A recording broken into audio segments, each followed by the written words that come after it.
Greetings and salutations and welcome to Ref the District's live play-by-play and commentary. I'm Nathan Perry. That's the Stoner here. Going to bring you some great fun here as we watch our Washington Commanders go up against the Seattle Seahawks. It's an away game. It's a late game, Stoner. We've been watching football all day long. Well, the morning wasn't really football. It was very, very it was European. It reminded me of like the Frankfurt Friar and the rest of those Europe NFL teams, because that was a boring game this morning. It is an exciting one right now. If we look distracted, it's because we are distracted. We have the Cincinnati game up right now because we're waiting for the Washington game to start. And I have to watch it on YouTube because those god-awful Cowboys are somehow beloved in the state of Oklahoma. So I won't get it live on TV. I got to watch it through the YouTube Game Pass, but it's all right. We got the Cincinnati game to keep us company, and it's a thriller. Why is it keeping us company? Why do we care about the Cincinnati game? Why are we sweating that? These dummies here in front of you decided to pick Cincinnati in the survivor pool. So, maybe not the smartest decision, but you know what is a smart decision? Heading over to Bet Online or pulling it up on your mobile app and using the code BELIEVE. And you can make smart decisions there and maybe be better than Stoner and I. There's a reason why we stopped all bets aside here on Ref the District. And it was only partly because the numbers supported not continuing that content. It was also, turns out we're just not really that good at sports betting, but you can be good at sports betting on Bet Online. Use the code BELIEVE and you'll get a welcome bonus to your first deposit. So getting back to the Washington content, because that's what you are here for. Don't sleep on these Washington Commanders. However, somebody is sleeping on inactive, and that's Cole Turner for the second week in a row, Stoner, if not longer. But at least the second one that we've really noticed that he's been sidelined. A healthy scratch for the second-year player that a lot of people love and thought had promise. And we saw him in training camp as a rookie and thinking, okay, this is someone who can stretch the field vertically. And when Eric Bieniemy comes on, you're thinking, hey, he knows how to use tight ends. He's going to get the most out of Cole Turner.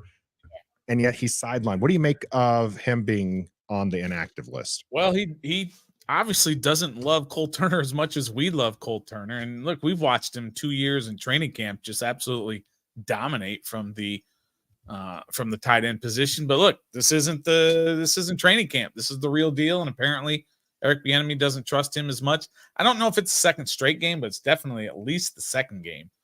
I feel like he played last week, but that's semantic, or that's minutia. Doesn't really matter. But yeah, so he's out. Mitchell Tinsley again is out. Curtis Hodges, another tight end, again is inactive.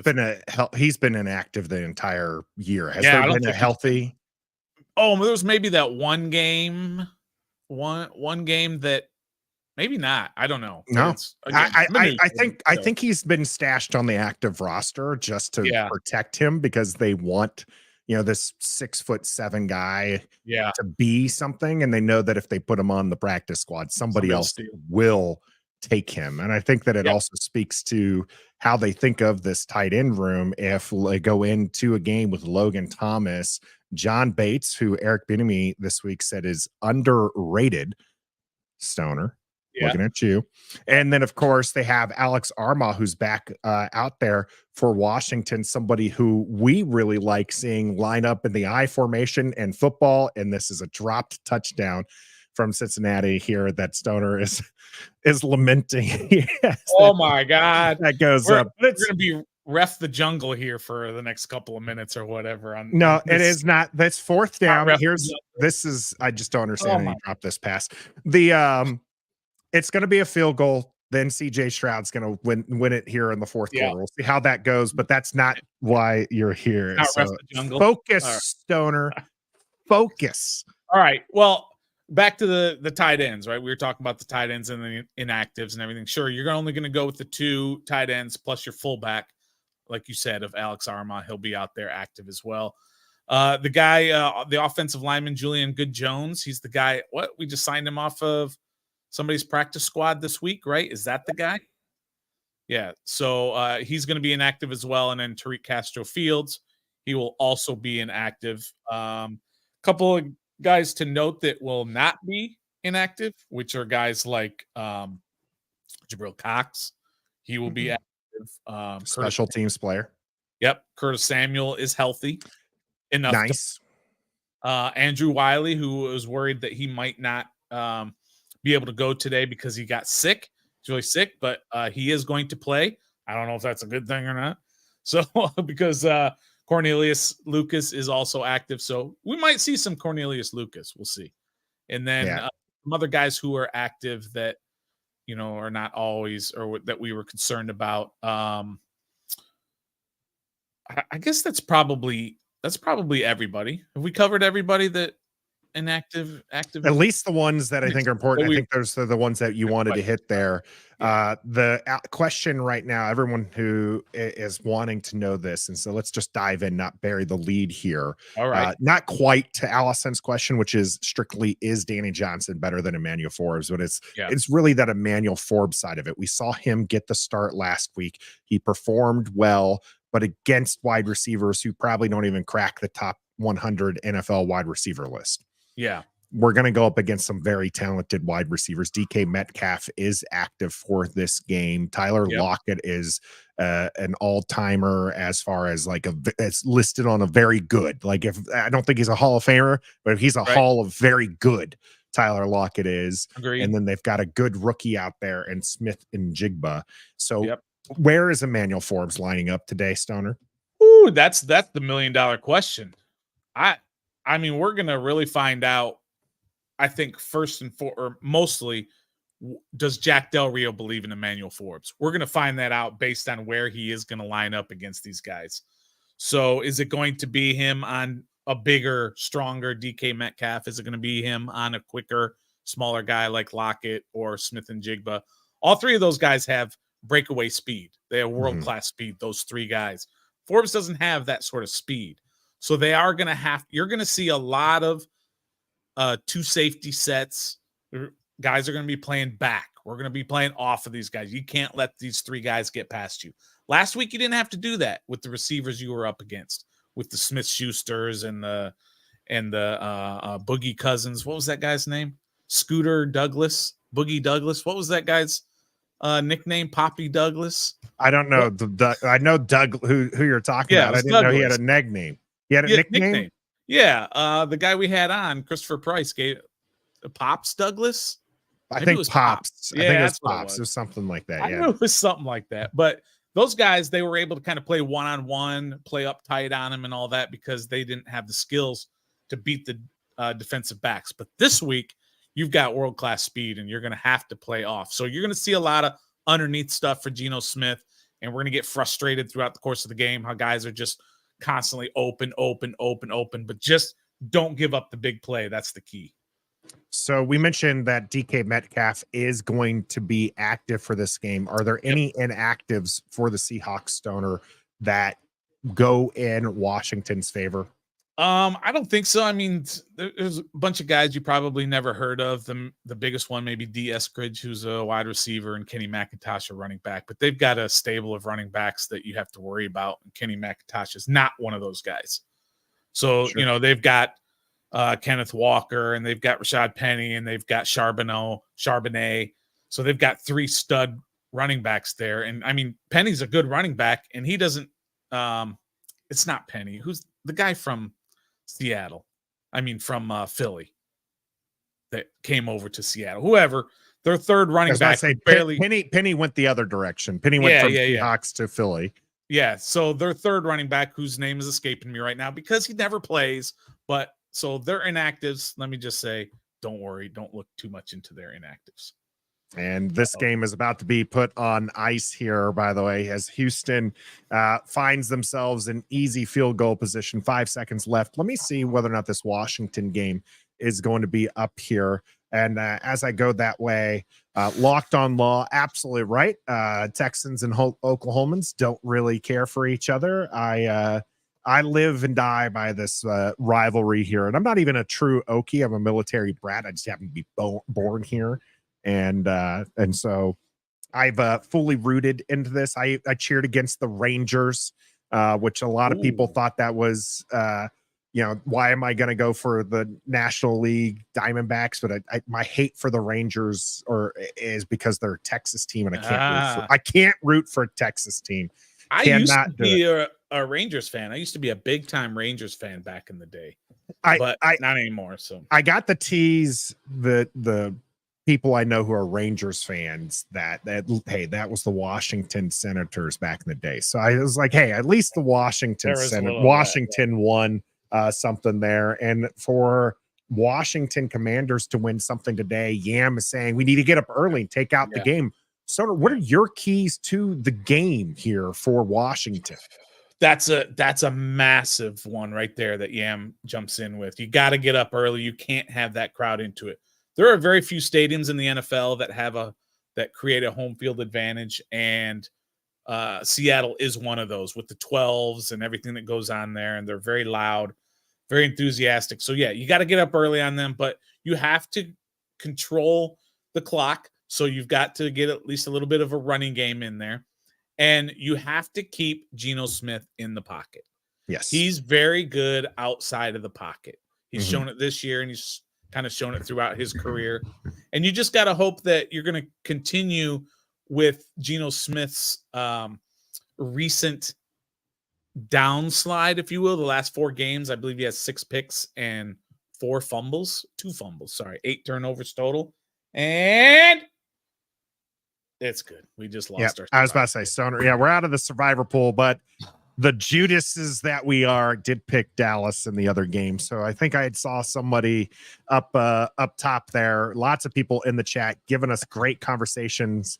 Asked if the Nats, the Giants there would be able to surprise and beat Dallas. Dallas is like a 17-point favorite. I don't think they're going to win by 17, but that game ain't going to be pretty for the Giants. That's there's just too many people the Giants are missing, which is unfortunate because Washington has an opportunity here today with a victory to kind of creep up those rankings. But with Dallas winning, likely to win as well, it's not like they're really gaining any ground within the division. Yeah. Minnesota won earlier today against New Orleans. At least they were leading the last time I had checked. And so, they need to win now to keep pace. In fact, somebody had pointed out earlier in the week, at this point, especially being 0-3 in the division, you can't lose to another NFC team for the rest of this year. They do this game against the Seahawks would put them in the driver's seat above the Seahawks. It would put them above Atlanta. It gives Washington really an opportunity to actually still entertain the idea of the playoffs here in middle of November. Yep. It's a massive game. It's a huge game. It's game of the year. And I think I said this on Friday, maybe.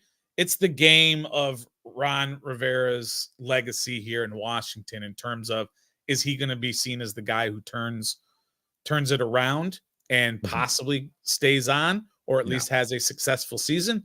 Or is this the game where they lose and they're the Commanders, they're the same old skins, all of that? Yeah, so unravel at the Hughes here. Bosky, Stroud looks good. Someone asked if Stroud looks as good or better than Mahomes. I don't think so, but he definitely looks really good there. It was Bubbles who had asked if Bubbles. No, he's very CJ Stroud is very good, but let's not necessarily put him in the Mahomes category just yet. But he is fantastic here. P&W in hostile territory. Living in that Seattle area, wearing the Redskins gear all week, and the 12s have been letting you hear. I love that. I love getting into these enemy territories and hearing people shout. Of course, I have the advantage of not too many people are really going to do anything or say anything because I just tower over quite a few people at 6'3" at my shortest. I love Love that. Love the Sea Chickens. The calling them the Sea Chickens and everything there, PNW. And Big E, hell yeah. Let's go Washington.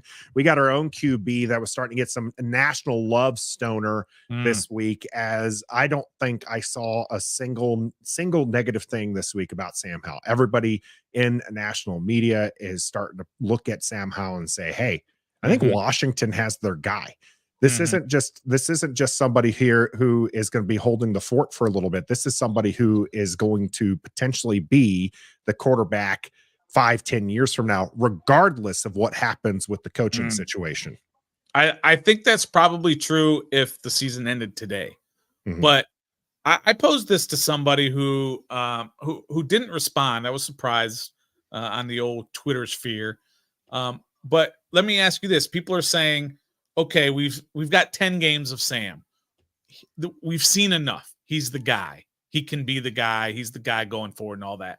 But I posed the question. I turned it around and I said, what if you've seen 10 games and he's been bad and he hasn't been good? Wouldn't your response be, it's only been 10 games?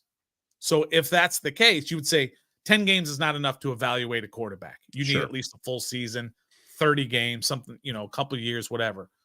But here we are now after 10 games saying he is the guy that we've decided. We got to let this play out. We've got to let this season play out. The season ended today.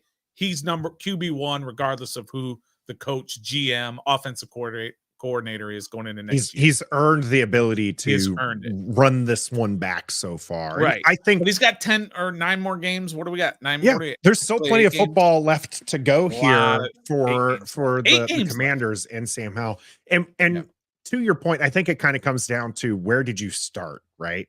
If you were always a Sam Howell believer, which a lot of Washington's fans were because they're North Carolina, they've watched him in the ACC. They thought that he was going to be special once Washington drafted him in the 5th round, right? And so there's a lot of people who it's validation for them to say, hey, no, this is a guy I liked, right? Me personally, I said I liked the pick and I thought that this was potential, and at worst, like, you get yourself a backup in the 5th round. Stoner, you hated it. You actually came around to the idea of liking Sam Howell, but I think that most people were probably in that camp of, give him a start, and then you want to see if he's it, and he's been performing well, and he's making throws that are just absolutely, pardon me, fire. Yeah. And so I think to that design, that's why people lean to this is the QB of the future rather than, hey, let's wait and see. Because if you look at the 10 games we've seen so far, they haven't been CJ Stroud level of amazing, right? Okay. Close, they just, I mean, he's had like 15 touchdowns to 2 interceptions. Oh, you mean for the whole year? For the whole year. Yes. Right. Correct. Yeah. So it hasn't been that level of amazing where it's just like, okay, we've got the guy. But if you look at his overall play, he's had really just one bad game, right? I mean, the Buffalo game was extraordinarily bad. I mean, the Giants game was pretty bad too. The Giants' first half was bad. He was actually doing much better the second game. They still couldn't punch it in, but the second half was actually competent football. And then they just, it wasn't a very good game period, but for anybody, to me, looking back through the games and thinking about it, Stoner, I think I can only really look back and see that Buffalo game as a game that was ouch. Yeah. And that's within his first 10 games. Sometimes even Patrick Mahomes has bad games. He didn't really have a bad game his sophomore season, but that's another point. Yeah. And so I think that's why I think a lot of people are in this camp, because if you look at it, the record 5-5 through his first 10 games. So it is whatever, but it's in those 10 games, maybe 1 or 2 bad games. You can probably chuck up the Chicago game as another game that the offense as a whole just didn't do anything. Right. So, but that's still a lot of good games in there for him and a lot of quality NFL throws. Yes, 100%. And I think also what you have to look at is his biggest problem of anything. Sure, he had those 4 interceptions, and that was just a bad game. Throw that Buffalo game out. You can do that with every quarterback. Throw this particular game out. But his biggest problem has not been his quarterbacking in terms of getting the ball downfield, getting to the receivers on it. His biggest problem has been the sacks. No doubt. That's his biggest weakness, or his unwillingness to get it to his hot route, or get it to, the easy throw that only gets 3 yards instead of trying to throw it downfield and get the 10 or 15 yard. So that's his biggest issue right now. In the last 2 weeks, he has not had that issue. He has overcome the propensity to take sacks. Mm-hmm. So he's improving. He's not just kind of doing the same thing over and over and over. He's been improving these last 2 weeks. Mm-hmm. And so he's got a chance to build upon that again.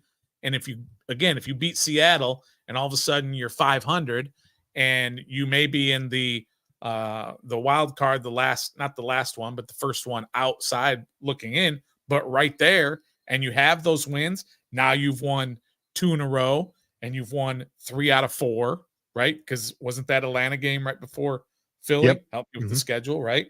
So right now they're at 2 out of their last 3 games they've won. You win this game, you're 3 out of 4. Your quarterback's playing well, and everything starts looking up. And then we'll deal with the whole Ron Rivera thing later, right? In terms of whether he's going to be back or not. And I'm with you, Nathan. I think unless he goes and wins every game from here on out and goes to the NFC Championship, he's not coming back.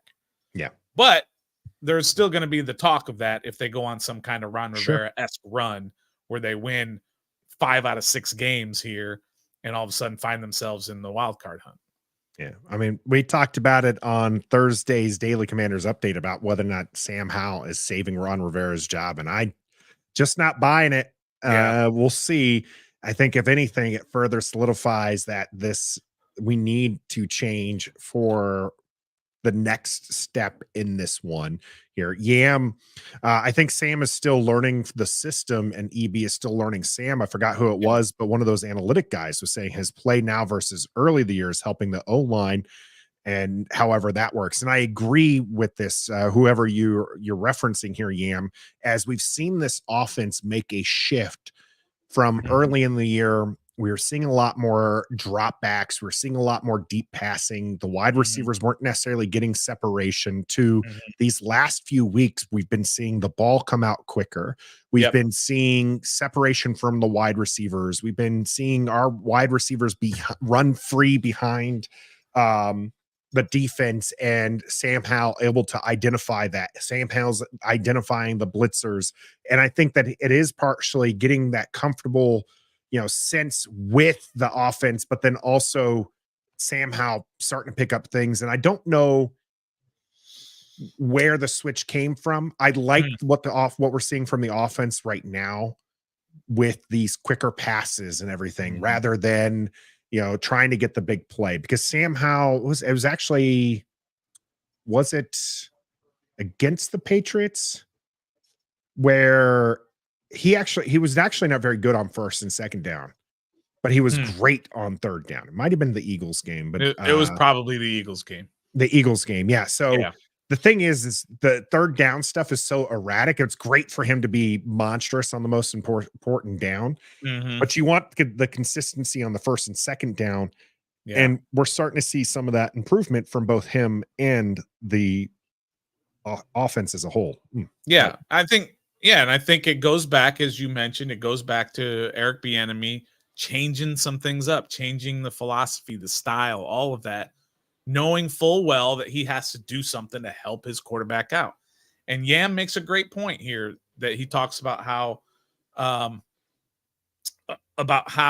they're still learning each other. This is not, Sam has not been in this system for 2 years. They haven't been working together since Sam got here.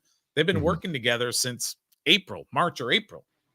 That's how long they've been working together. So they are. I mean, if you listen to Ron Rivera on Good Morning Football, Eric Bieniemy was brought on last year. So, I mean, timeline might be kind of fishy there, Stoner. Shaky. Yeah. Well, interesting little bit in the Baltimore Cleveland game. Baltimore was up 31-14. They scored a touchdown. Then Lamar threw a pick six. And then on that pick six, it was 31-17, sorry. And on that pick six, our old friend Dustin Hopkins missed the extra point.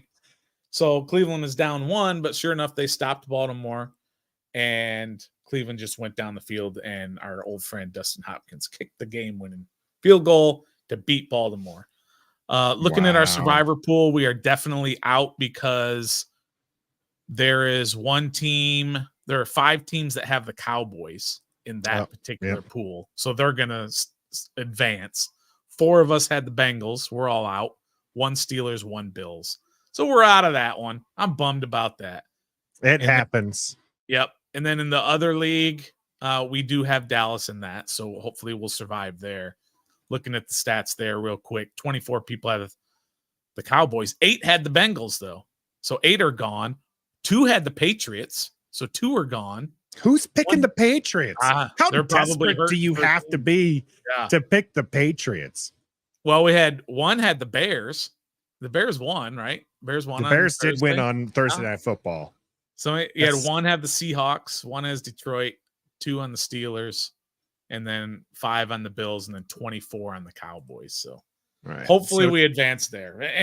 And we need to hit them like buttons, We're way down. We do. We have to hit those like buttons, especially because I can't find it. You guys are doing a great job in the comment section. I've meant to star it. Coming into this game right now, Washington is the 8th seed at 4-5. So even a victory isn't going to get them into the 7th seed. Minnesota being 5-4, but it does allow them to keep pace. It did help Minnesota and New Orleans play today. So now both teams are 5-4. So it kind of keeps the Seahawks being at 5-3. Again, this just gets another team here as we are underway here.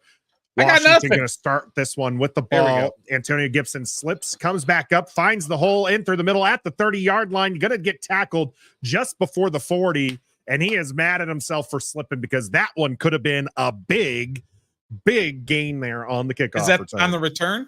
That's on the return. Oh, okay. So I need you to do the play clock. We got to sync because it's been coming in here. Yeah, YouTube just kind of put it up right before the game. Normally they give me a little bit of the play-by-play, but that wasn't the preview stuff. But they didn't. 20 seconds on the play clock now for Sam Howell in shotgun at 40. 15 seconds now. He gets the snap. He's going to look for a quick throw. This ball gets deflected. Looking at Curtis Samuel there, but it gets deflected at the line. 36 seconds on the play clock here for 2nd and 10. Sam Howell entering week 10 on the graphic here. Completions first, attempts first, pass yards second, interceptions tied for the most, sacks taken the most. So got to have some good and bad there for the young QB here. 20 seconds on the play clock, Stoner. You didn't tell me we're good. Synced for. Are we synced? We're close enough.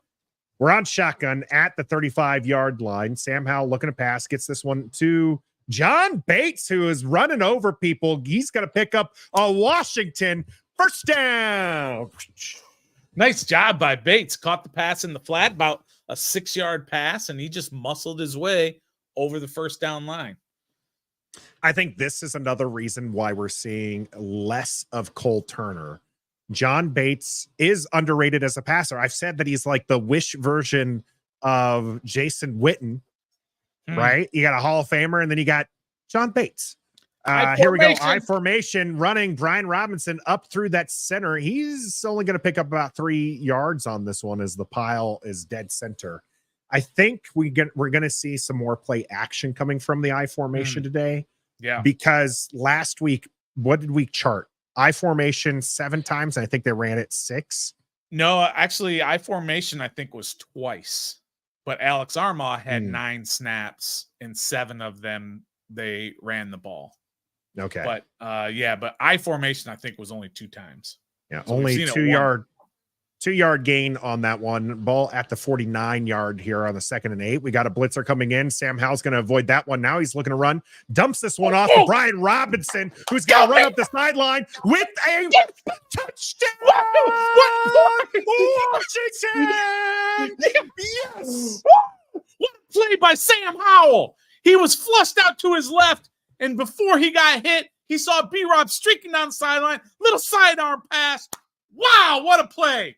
Lightning strikes early. You got it, Yan. You called it. You said, got to get up early, and they did. Woo! What a play by Sam Howell.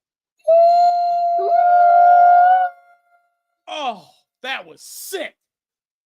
And he gone. Woo!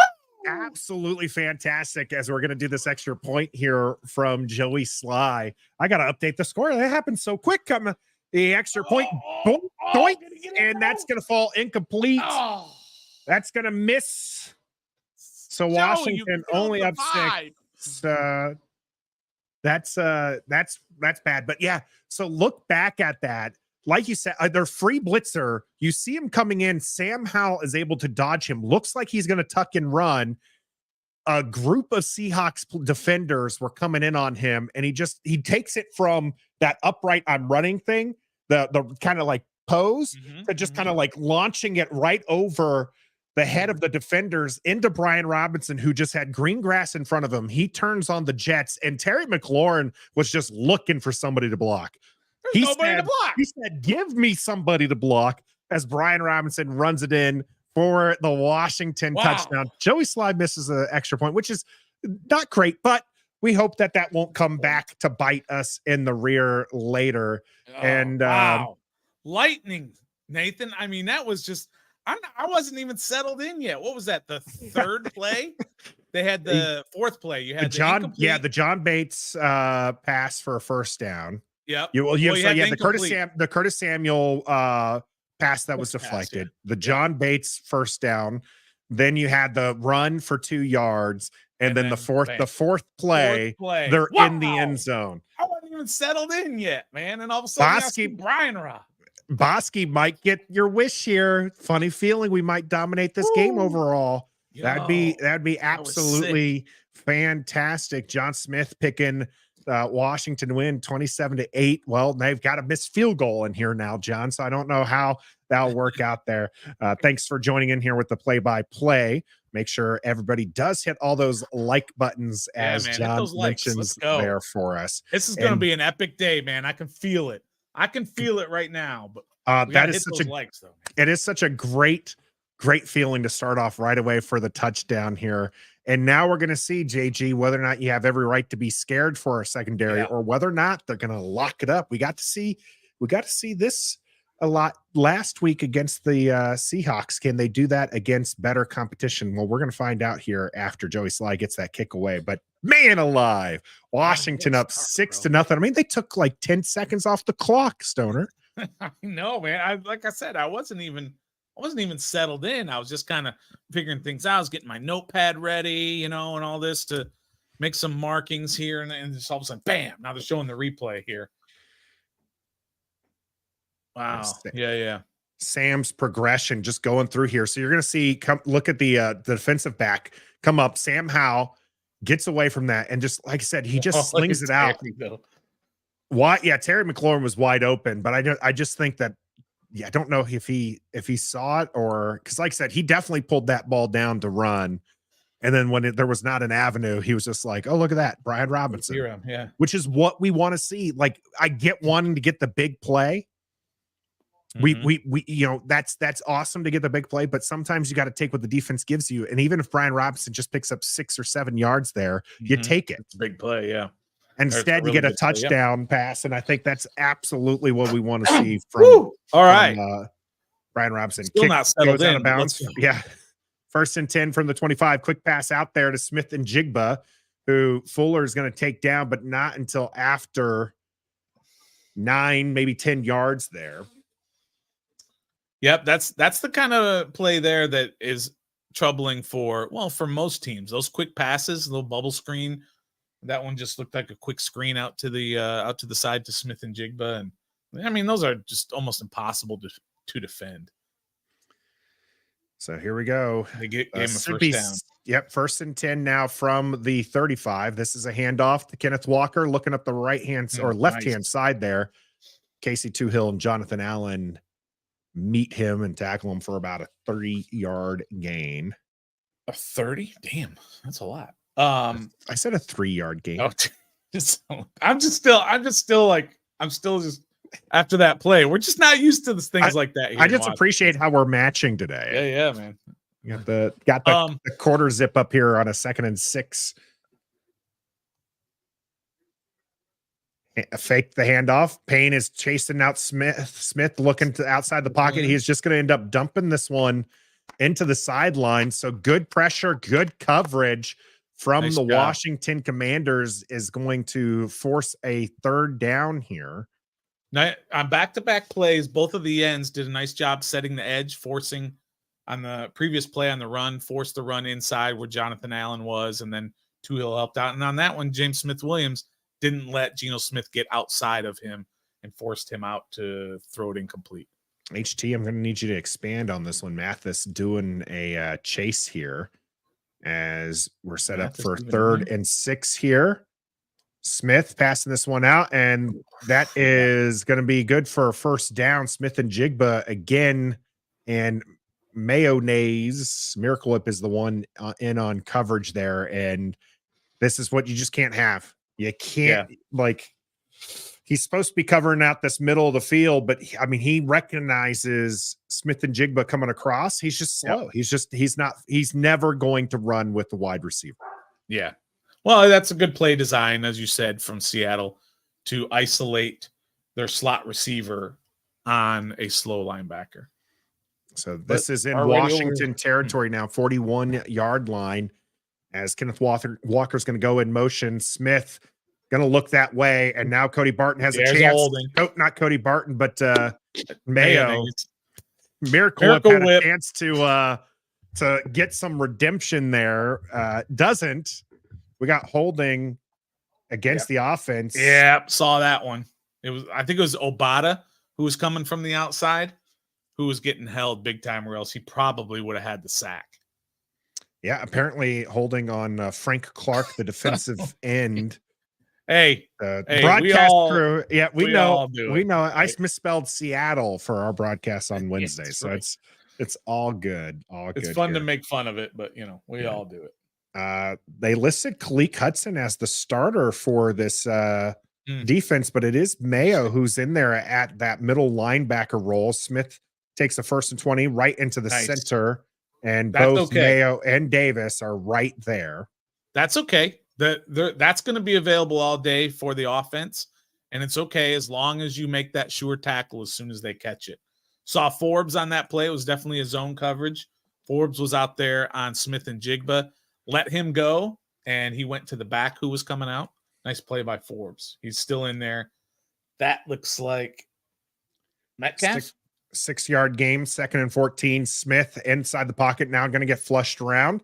He gets this ball on target here, we are going to see a flag on defenseless receiver, and that is going to be Forbes who's going to get called for that one. Understandable. And the bad play, or the bad thing about it, is that he didn't catch it. Yeah. He didn't drop it because of the hit. He had already dropped it. Went right through his hands. Yeah. Yeah, you can't do that. Right at the helmet. Tyler Lockett not able to bring this one down. It doesn't look as bad from that angle, but you definitely see the helmet to helmet contact. He could get tossed. I don't know if he's going to get. He could get tossed. I don't think he's going to get tossed. He launched with his helmet. He launched with his helmet. So let's see what we got here. Personal foul. This is going to be a first down. No, and Lockett's going to get. He's going to be on the sidelines now. Watch him launch with his head. See what I mean? Yeah, no, he's going. You're launching with your head is like putting your head down and headbutting somebody. He comes down like this. His shoulders there, and yeah, JG, I'm pretty sure Lockett might not be back in this game because that definitely looked like he was concussed there. I got this bot. So got that sports football Facebook bot. We do appreciate those jumping on here with us on Facebook. We know. Don't get as much here. So that one, I told you that was ejection. I told you. I said he might get ejected. He launched with his head, man. I'm telling you. So they took a look at it, and Manuel Forbes' day is done early on here in the first quarter. He's going to head to the locker room. He can't fight his case as the coaches man. I know Nathan. Try to get there. You want to say that he launched with his shoulder? He didn't. He launched straight head and had his arm behind his head. He didn't launch with his arms. His arms were back. He went straight head first, man. Well, we're going to be I seeing a saw lot that more of coming. Danny Johnson now here. 1st and 10 now at the 31-yard line. Pitches out to Kenneth Nice Walker. job, Jamie. I think that and was. Kenneth Walker is not going to pick up even a yard on this one as the Washington defense is there to track down. Man, that just kind of really we went from celebrating so early, Stoner, to now we got a missed extra point and our first rounder gets ejected here. Yeah. As Seattle fans are letting him have it. Yeah. So, I mean, if it was reversed, we'd be screaming that he should be ejected. That's fair. That's fair. So Smith looking to pass this one, tries to get this one out, and this one's going to be deflected and almost picked off by Payne as the ball goes ping-ponging around here. They were looking to do a screen. Middle screen. As Smith is looking towards and dumps this one out, and that was Casey Toohill getting his hands out there to deflect this one, and then Payne gets it into his breadbasket, but can't pull it in. That's why he's a defensive tackle. Yeah, it does bring up 3rd and 10 now 3rd and 10. for Seattle. Stop here. Let's get a stop. Force a field goal attempt. Smith looking to pass, has a wide open field. He does end up getting this one away, but it is reaching out. Somebody get on the ball. Washington's at least going to get on the ball, but they're going to say he was down, and he's going to be short of the line to gain. But it's like a yard, maybe a yard short of the line to gain here. So this was Smith and Jigba again, and Johnson was trying to go for the tackle. Fuller kind of rips him off of there. And I might take a look at pointing. Is he trying to? He's trying to. I'm saying he's probably doing a first down. Yeah, he's trying to say that they should have a first. But it's going to be 4th and 1. Down? Oh no, okay. No, it's going to be 4th and 1 here. I hope they're looking at that. Washington is to see if maybe that was a fumble. I didn't think it was, but no, I guess they're not going to look at it. We're going to see the motion. Geno Smith is going to keep it himself, and he's going to fall forward for the first down. But there is a flag. And that is against Seattle. So this is going to move it back here. Delay of game. They didn't get the snap off, Stoner. I didn't even see the play clock out there. That is crazy. So now they're going to bring the field goal unit out. That's a massive penalty. Massive penalty on Seattle. Not the type of penalty you get from a veteran team with a veteran quarterback and a veteran coaching staff like that. But that's a big botch on their part. We'll take it. We'll take it. It'll be a 45-yard attempt. We've seen an extra point miss so far. There is some rain coming down there in Seattle. Kick is up, and it is going to make this one. All right. Seattle puts points on the board. We got a 6-3 game here, but that's a touchdown for Washington to a field goal for the Seattle Seahawks. Sam Howell in this offense going to take one up there. Back to the Emmanuel Forbes ejection. I am all about player safety. I think that's important. I understand. And if Tyler Lockett is going to miss the rest of this game with a concussion, which we haven't heard yet, we don't know. He was definitely going to be evaluated for a concussion. I think it is absolutely fair to pull out the player who was the one to knock him out. Yeah. Okay. Absolutely. Well, not for that reason, though. Not strictly. With a 1-for-1 kind a 1-for-1. Yeah. An eye for an eye, Stoner. You don't agree for that? No, I don't. But I mean, watching that live, I was like, he might get ejected, man, because he just launched at him and hit him right in the head with the launch of his helmet. His arms were behind him when he came up. He didn't come up like this, with his arms ahead in front of him, kind of dealing his helmet hit. No, he came up with his arms behind him. That's almost textbook type launch. And then when you it's not even close to textbook launch. I mean, I will give you the helmet to helmet contact, Stoner, but it's not textbook launch. Textbook launch was when Logan Thomas was knocked out in Denver. That was a textbook launch, and that guy did not get ejected from the game. Yeah. So I appreciate that they're coming around and they're doing a better job, so officiating that. But So that guy Honestly, I didn't don't get like ejected, right, in the Denver game. No. But Forbes did. But you want to say that was more textbook than this one? I think the New York officials would disagree with you. And Okay. they'd be on my side. Let's go ahead. We'll pull them side by side and we'll see which one's more textbook there. Okay. Bubbles, do I think that Forbes will be fined? Absolutely. Oh, yeah. He'll get a big fine. 100%. You get fined. Did you see the Cosme fine?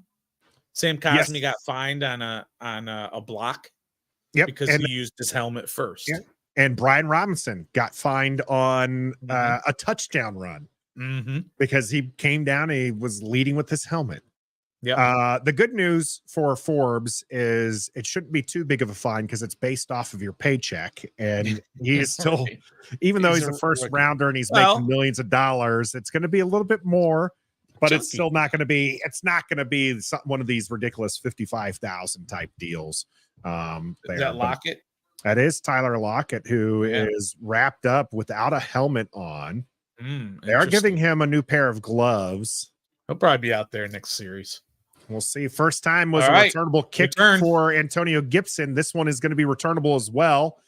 He's going to head up the left-hand side, try to follow those blockers. He does get around. He's going to get past that 25-yard line. Not by much, but we'll take it. Couple of nice returns for Antonio Gibson to start this game for the two chances he's had. It's nice to see that we're not screaming at him for getting tackled at the 14-yard line. Yeah, JG, sorry about that, buddy. Oh, you know what? I think I had unders on the snap counts. There was no caveat for ejection or injury. No. Right? Didn't I take the under? Or no, I think I said the over. I think you got that. I'm going to go back and look. He definitely was in line for a big snap count had he not gotten ejected. So the ball is at the 29-yard line here. 1st and 10. Going to be Brian Robinson, who's going to cut this one back and unfortunately get tackled for about a 1-yard loss there as Reed disrupted that one and Brian Robinson trying to get through and unable to get around these arm tackles this time. Stoner said Danny Johnson would have more snaps than Forbes, and you said no, Forbes would have more than Danny Johnson. So we can get the old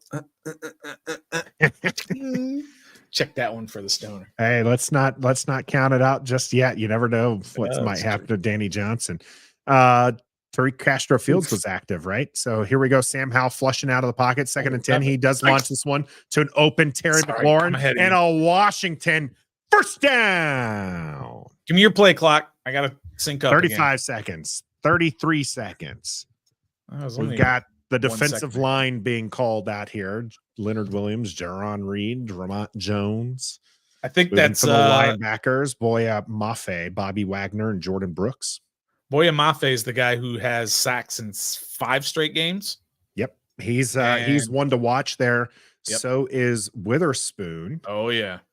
That's a stud there. This time it is going to be a fake handoff to Antonio Gibson down the middle of the field. And this one was deflected. Terry McLaurin, the target there. That was Witherspoon. You just talked about it. You just talked about him. Made a nice play. That it was an okay pocket. It looked like Sam might have got hit, but I mean, Terry was not open. That was definitely a timing play, and Witherspoon was right there to knock it away. So give credit to Witherspoon. He's a heck of a corner, very physical, good corner, but it's only 2nd and 10. 2nd and 10 here. Terry McLaurin going to go in motion. It's going to be a bubble screen out to him. He is going to fight through some of those first tackles there, but it's going to be a 1-yard gain, setting up 3rd and long now for Washington. It was interesting on that play to McLaurin that it was an I formation and it was a play action. I'd like to see more of that. But on this last play, it was a shotgun bubble screen to McLaurin. So 3rd and 9. All right. Back in shotgun. That's Gibson out there. And yeah, that was Sam Cosme jumping early there. He knows that he's upset with himself. 3rd and 14. Gonna work backwards. Screen, draw, or are they gonna throw it downfield? I think they throw it downfield. Okay. I think that they've liked the pocket that Sam Howell's had so far this game. Do you think that was the crowd that influenced the false start there? Could I mean, could be. he just kind of got back on his He heels a little rocked bit. back. Yeah, he just rocked Yeah, back a little bit. and by that time it was too late. 3rd and 14. That's a lot of yards to get. You got to get all the way out to the 48 of Seattle. Sam Howell is looking to throw. Does have some time. He is going to take the easy route out with Antonio Gibson, who is going to be tackled right then and there. So there will be no miracle 3rd down reception here. Picks up 4 yards on the catch, but that's what we've expect. That's what we want from Sam Howell. Like, yeah, don't force it if it's not there. Yep. And Adams comes up and makes a play.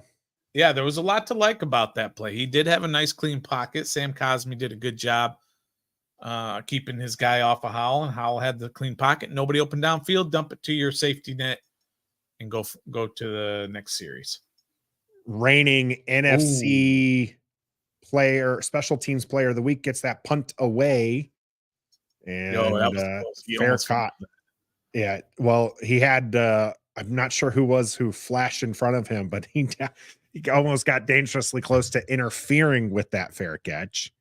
On this commercial break, Nathan, we can shout out some of the folks who are here in the chat. I mean, let's do it. Life came at us fast here in the beginning, and normally we like to shout out a lot of folks, but man, all of a sudden there was a game going on, and it was a lot of action. But shouting out guys like PNW Trout Slayer, Cyril is in the house, JG, J Smokes, Locked On Laws here, Mr. Mansion, Mike, Tommy T. Tommy T's here, Dante's in the house, Warren Allen, Hibiscus is here, of course. Yam is here, always here. It's pretty early in the morning there, but at least it's not the middle of the night for Yam.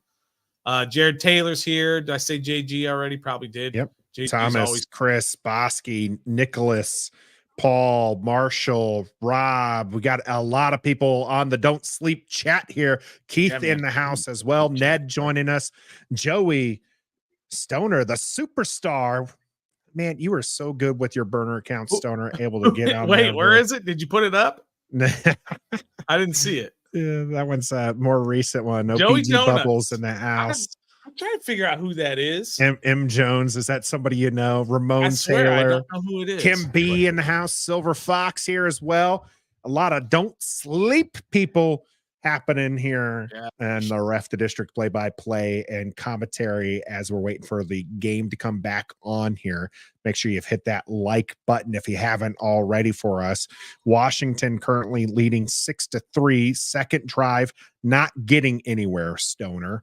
Yeah. You have a theory. We bring it up pretty much almost every week here. Yeah. Washington did drive down, score right on their opening drive. Yeah. Are they going to struggle moving the ball after that first drive? No, and here's why. The theory that I have is when you had these long drawn out drives, these 10, 11, 12 play drives where the script is, everyone's got their 15 play script at the beginning. And that's kind of what they use. And then all of a sudden they have to go off the top of their head and they can't do it anymore. But if they've got the whole script. So my theory is you go down on a long drive and that's what that's where my theory works. So no, that's not the case in this one. Tyler Lockett did make his way back into the game. Yep. Ball was spotted at the 15-yard line as Smith starts this one from under center, fakes the handoff, looking for a quick screen here. Boop. And Fuller is going to make the tackle right away. He has been so good this year. His tackling's been on point this year. Absolutely.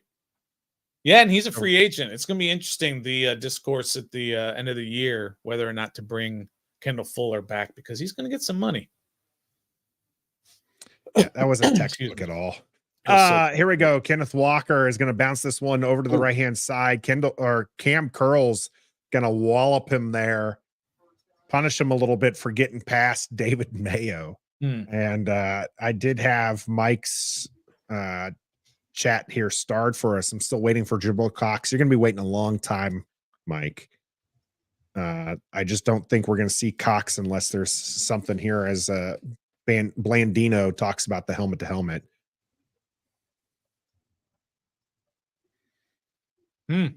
Blandino actually doesn't think he should have been ejected. I told you I didn't think it was. DK Metcalf's going to pick up the first down. Fuller again in on the tackle, which was nice tackle from Fuller. Yeah. I mean, he had a bubble screen. The ejection, I don't think should have happened. I agree with the penalty. You have the helmet to helmet contact, a defenseless wide receiver, but I just don't. When you're talking to me about being a textbook version of it, Stoner, it's not. It really wasn't. Especially looking back there, you're like, his hands were behind him. They weren't. He was definitely bringing his hands up, and you can see him trying to push his shoulder out there, and he makes helmet to helmet contact. Okay. Here we're going to see Kenneth Walker on the right-hand side, and man alive, was that James Smith-Williams there getting his arm out there and making a solid tackle to stop that one from going, because looked like there was a hole to me, Stoner. Yeah, it looked like if James Smith-Williams doesn't do that, that's an 8-yard plus gain there. Instead, it was a 3-yard pickup. Yeah, it was a nice play from James Smith-Williams. And showing the stats there, not a whole lot of sacks from the rest of this roster here, as Kenneth Walker going to try to dance around, and again sat down after a short gainage there with Jonathan Allen in on the tackle. JJ Henry out there. Sorry, Jonathan Allen has been getting a little heat lately that he hasn't been playing up to his standard from the last few years. He's been very active in this game. That's at least the second time he's been in on a tackle on the run, and I just don't see a lot of space for running up the middle against this defensive line. But here we go on 3rd and 5. We're going to see Tyler Lockett motion out wide, come back into the slot. Smith looking to pass, has some time, launches this one out there, and this one's going to be deflected. St. Juice locking DK Metcalf up. Yes, let's go.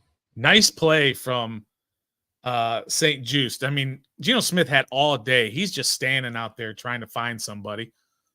And you know, give a lot of credit to the defensive backs, really good coverage. And he just tried to throw it up there and see if his guy could make a play. Instead, Benjamin St. Juice made a play to force the punt. Yeah, catchable pass there, but with the arm in his face makes it much more difficult. Fell incomplete. Jamison Crowder is going to try to run this one back. He slips, and he's going to take a big hit there.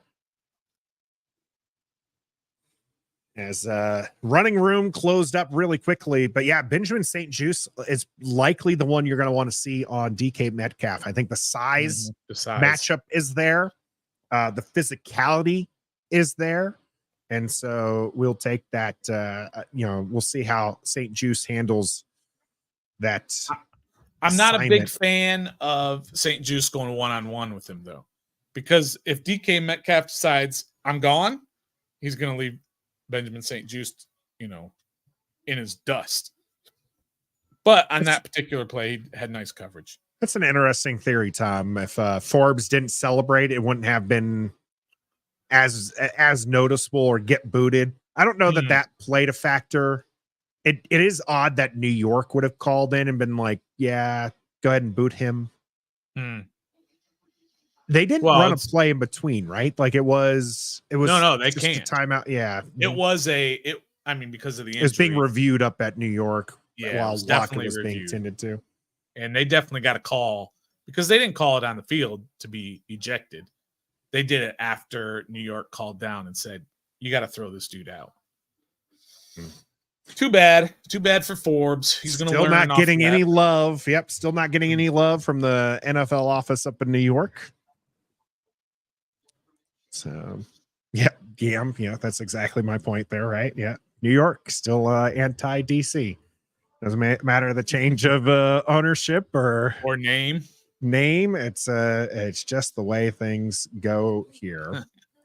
Washington's offense going to come back out here, Stoner, and that second drive didn't quite go the way we wanted to. Kind of got stalled out. Couple good plays, sure, and then a couple great plays by the defense. Spoon, in particular, able to lock McLaurin up on that comeback route.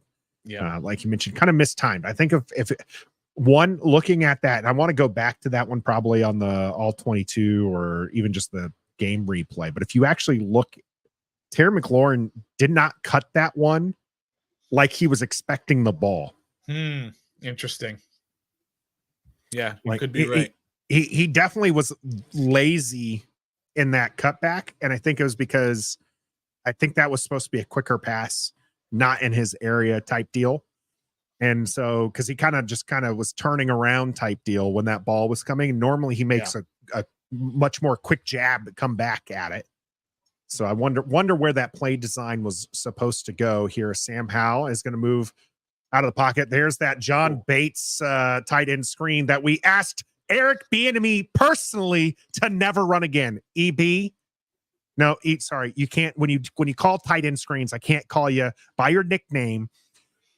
What's his middle name? Someone give me his middle name because he deserves to be called by his middle name right now. Eric Joseph Bieniemy. Is that his middle name? You just made it up. I just totally made it up. You cannot call a tight end screen to John Bates. I don't care how underrated he is. Yeah. He's not a screen tight end here as Gibson finds his way over on the left-hand side, and a big gain there on 2nd and 10 from Antonio Gibson. Got about 7 yards. He might have got more if he hadn't ran into the back of Dotson. Dotson should get credit for the tackle instead of the Seattle player, because he had a nice head of steam and then boom, ran into Dotson. But Dotson was out there blocking, so got to give him some credit. That was a nice play design, except for who the recipient of that screen was, because he rolled left and then turned around back to the right. I love the design. I mentioned this to a couple of people who are like, no, it's a good play call, good play design. No, I love the design. I do not like the intended target here. Quick pass out to Gibson. Gibson's going to pick up the first down and dance down the sidelines before falling out. That's a Washington first down. You know what he was doing when he was going down there? Doing a little Michael Jackson along the sidelines. That was nice. That's so nice. The design and everything on that. Get it to him out in space. 1-on-1 with the linebacker, safety. He might have stepped out of bounds earlier than when they originally marked him here. Oh, right there. It looked like he was out right there. He still got the first down.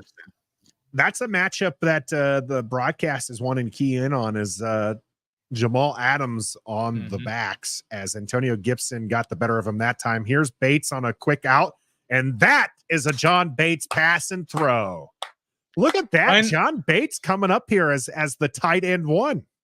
When John Bates is moving, he's fine because he's a big dude. John Bates kind of standing there behind the line of scrimmage, not so much.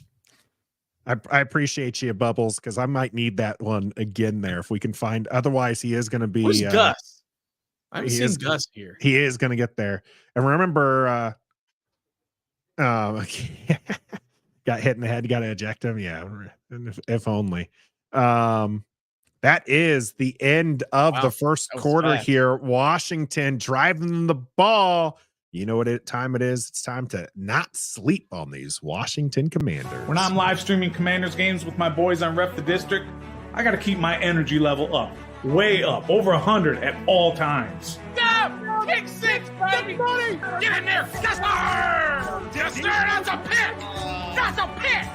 And the best way to do that is with the official energy drink of Ref the District, Don't Sleep Energy Drink.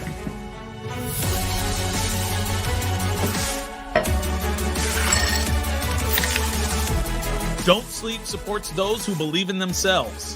Head on over to don'tsleepenergy.com and enter the discount code DISTRICT to get 10% off your entire order. That's code DISTRICT to get 10% off at don'tsleepenergy.com. Don't sleep makes you great. Let's go.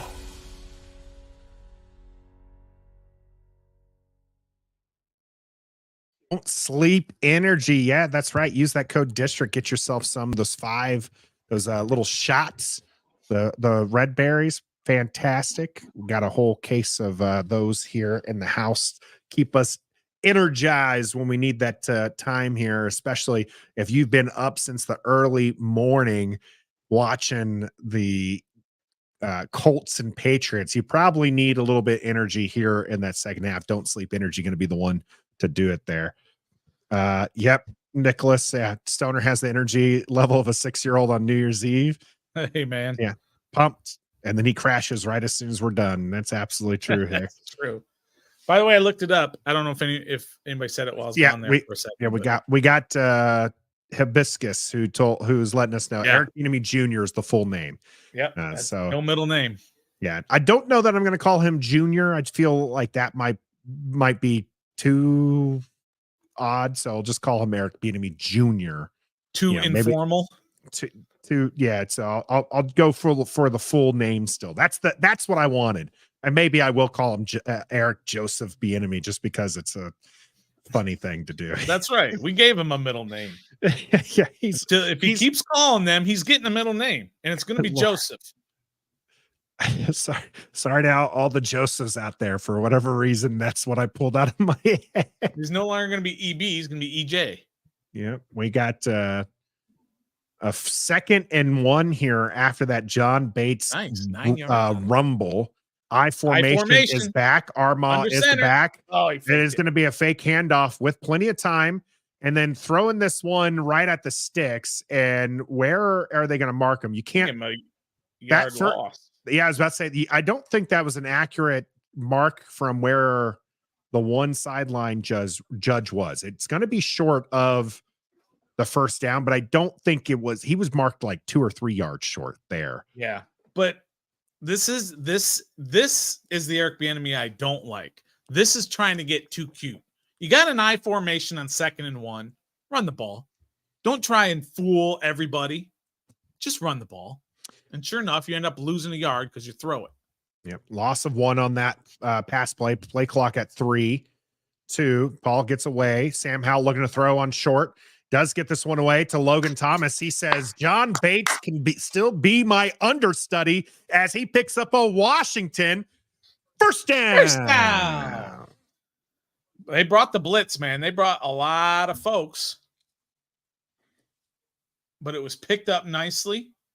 And found Logan Thomas streaking across the middle, hit him perfectly in stride. Nice job, Sam Howell. By the way, Bobby Wagner, the one in coverage there. A lot of Washington fans wanted Bobby Wagner here. Mm-hmm. Bobby Wagner's a better linebacker than most of ours here, so I get I formation. I get wanting him, but let's not get carried away here. This is going to be another fake handoff. This is going to be passed out to Armagh. Armagh trucks over the first guy and is going to pick up 3, maybe 2.5 yards on this one, bringing up 2nd and 7. He's getting too cute, Nathan. He's getting too cute. I think on the 4 I formations that they've had in this game, maybe it's 3. We're going to go back and look, but I don't think they've run it only the one time. Sure. In I formation. Just, you're overthinking it. You're trying to think, oh, we've been running from I formation. Let's throw it. No, just run it. It's 2nd and 6. You got the Armagh still in there. This one is going to be a carry, and that one doesn't pick up anything. That didn't go anywhere, but that wasn't Armagh's fault. He came in there and he blasted a hole, but Gibby was too slow. That just didn't work. Didn't work. I always appreciate when you tell them to do something, then they do it, and they show you why they haven't been doing it in the first place. Eric Bieniemy this week during his presser was asked about that, and he said the offensive linemen want more run plays, but he kind of put it in a way that made it sound like they haven't earned it, like they got it's a reward for them, and he's just like, when they start doing the little things right, then we can do that. We are going to see a screen out there, and Gibson lets this go through his hands. I don't know if Gibson just wasn't prepared for that. That blitz, he kind of threw. That was hot. It was hot, but I mean, Gibson still, when he looped around, wasn't. Maybe it was. I think it was probably just too fast. Yeah, I mean, they're probably a good 5 yards from each other, and that ball zipped right into. Yarder, maybe 49. Are they going for it? They're not. Oh, okay. Joe Sly is coming out here to kick a 49 yarder. Snap is away, kick is up, and this one is going to get through the uprights. Nice job, Joey Sly. Putting up points on the board after missing that field goal or the extra point earlier. Washington now up 9-3. I like it. It's a very successful drive. Very successful. You didn't get all the way down for 6 points on that, but you held the ball for a fair amount of time, kept your defense rested. You got a couple of first downs, one of them on a third down, and then you converted the field goal. So that's a very successful drive for the Commanders to increase their lead to 9-3. I will say this, though, Nathan, and you know I complain about this every single week. We've got 14 dropbacks and 4 runs at this point. Well, as we were talking about prior to that, Eric Bieniemy, again, talking to the media, said that, hey, when they start doing the little things right, we'll be calling those kind of plays. And to me, Stoner, that was the coach that people loved in the offseason, right? People liked the fact that he got in the grills of even the veteran players. If they weren't doing something right, they had to go out there and do it again. If they didn't do it right again, they were pulled, and he's putting in somebody who was going to do it right. You can't really do that in the regular season, right? You're not putting in your second and third stringers just for minor mistakes. But the fact that he is like, hey, you guys aren't showing me that you can run the ball properly, we're not going to run the ball. You can ask me to run the ball, but until you start blocking and, allowing us to, we should be able to get 3 yards a carry, no problem.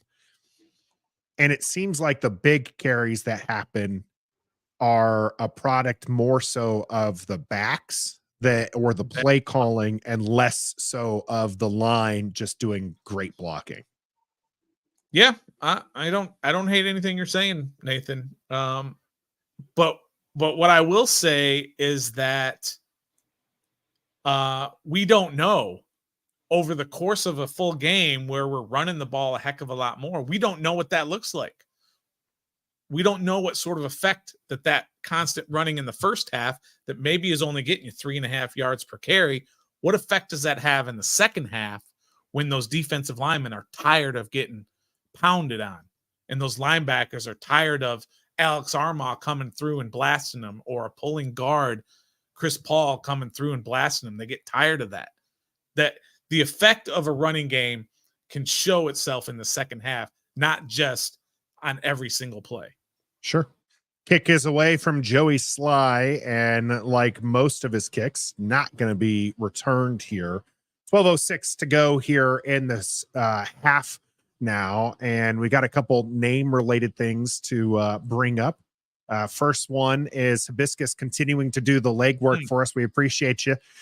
Middle initials M, but I can't find it listed anywhere, so it must be weird. So I petitioned to drop Joseph and Eric Melvin Bieniemy Jr. Does that work for everybody? As long as he continues to call bad plays. You call a screenplay debates, I'm going to call him Melvin there. And we've got 1st and 10. We'll get to the other name-related one here. So we're going to see a quick pass out, but it is dropped by Smith and Jigba. So, woo, I love those plays. Keep that up. Yeah, right. Keep that up. Washington defensive backs have actually been pretty good about covering those quick bubble passes, those wide receiver screens, the tunnel screens. They've been fantastic. Kendall Fuller especially been good on those. DK Metcalf at the top of your screen. It's going to be Geno Smith looking. He's going to dump this one off. And Jamin Smith was in the backfield. It looked like he had recognized the play call, and that is a tight end screen that works. And now I hate it. I hate it. Yeah, Jamin Davis was all over it. He just missed the tackle. Washington came with a blitz, and of course that opened it up for the tight end Will Dissly to get a nice gain for Seattle. And of course Kendall Fuller whiffs on a tackle too. So just praised him and whiffs on a tackle. Ball now going to be at the 41-yard line of Seattle. Smith looking to pass, still in the pocket, plenty of time, launches this one up into the middle, and great deflection by Percy Butler on DK Metcalf. Nice. How about that? But again, Gino's got too much time. He's just standing Got back a there. lot of time. No collapsing of the pocket or anything, but very good defense for Percy Butler to hang with DK Metcalf, who came all the way across the field. Just you need a lot of time. Fantastic defense. Yeah, you need a lot of time to be able to throw that kind of route. And he did, but Percy Butler broke on it. Nice play.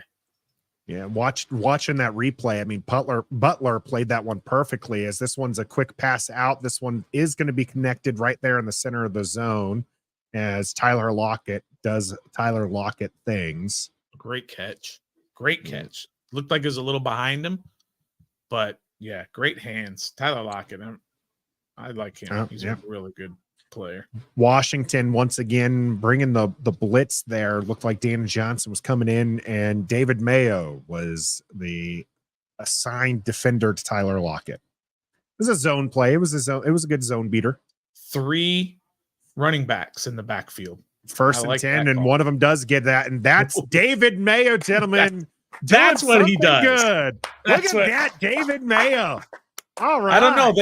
They had 3 running backs with Geno Smith, and the 2 running backs went right. They gave it to the guy going left, and David Mayo's like, well, I can tackle that. Empty backfield on 2nd and 9. That one's going to go to DK Metcalf on a quick throw, and Cam Curl's looking to rip that one off. The whistle blows, though. This will be marked right around the 30-yard line of Washington. So let's see. Quick kind of play here coming from them as Casey Toohill was dropped into coverage, Stoner. Yeah, they do that sometimes. Washington will do that. They'll drop their ends in coverage. Pass out to the side there to the running back, and David Mayo sticks on to his man. Good job again by David Mayo on Charbonnet. But that was a good 6-yard gain for Seattle. But I thought for sure Charbonnet was just going to juke him. Oh, yeah. I mean, it was David Mayo. Yeah, I'm surprised here. Empty backfield again for Seattle. They're going up to the line quick. I think they like the defense that is out there. This one's going to get batted down. That might have been Toohill. Oh. Andre Jones sighting. Nice. Was that? Okay, so I knew it was that side. Yep, so, Andre Jones getting in there and getting that pass deflected. Nice job. Nice job, Andre Jones. These rookies have not been bad. These 2 young, these 5th and 7th rounders, KJ Henry and Andre Jones, not bad. We'll see how they are over the course of a game, though. Yeah, 3rd and 4. Oh, big play here. Big play, 5, 4, 3, 2. Yeah, they got it. Smith going to dump this one off short, and it is not brought in by Charbonnet, who was going to have St. Juice coming in on him pretty hot. So I don't know that he wanted to catch that one regardless, because St. Juice, you can see him there just kind of on the screen. That pass was not a good one, and Charbonnet barely able to get a hand on it. But all right, 2 Washington players were looking at Charbonnet with wide eyes, like, "Oh, this is." Don't get injected. Don't put in a manual. Field goal is coming up here. 43-yarder. This one is up and right down the middle. So that one's going to bring Seattle again within 3 points of Washington. All right. Good job by the defense after Seattle was moving down the field pretty easily. They stiffened up there at the end. That's kind of a Jack Del Rio defense. Normally, they keep everything right in front of them, and then they get tight there towards the end and hopefully hold them to a field goal. OPG Bubble with a question here. I just want to ask again, because I feel it's something we need to talk about, but do we honestly feel Brian Robinson is the guy to be our running back? He hasn't had a good season with us since he was drafted. Maybe that's why we haven't been running the ball well. It was the finish of that from Bubbles. Stoner, you muted yourself, so if you wanted to actually talk about this particular subject, you're going to have to unmute yourself to do so. Yeah. Well, I mean, look, Brian Robinson is nothing special so far, but he's a good running back. It's not something where you're going to be like, cut him. Let's go draft another running back. No, he's fine. When you look across for Seattle and you see Kenneth Walker, who's an above average running back, or you see Charbonnet as the backup, you don't say we need to cut Charbonnet. He's serviceable. He's fine. When his 4 years are up after his rookie contract, you're probably going to let him go. But he's here now, and he's fine. He's not anything special. Now, look, that touchdown pass was pretty good. I mean, he didn't do anything special except he caught the ball and he ran a long way. But look, in this day and age, there's probably a handful of special running backs. There's McCaffrey, there's Barkley, there's give me another. There's not that many that you're going to say this is a guy that you have to have and that you have to sign. Everybody else is pretty much expendable. You need them. Hopefully they play well for you. But I mean, Brian Robinson, we all thought he was overdrafted in the 3rd round to begin with, but here he is. He's playing and he's fine.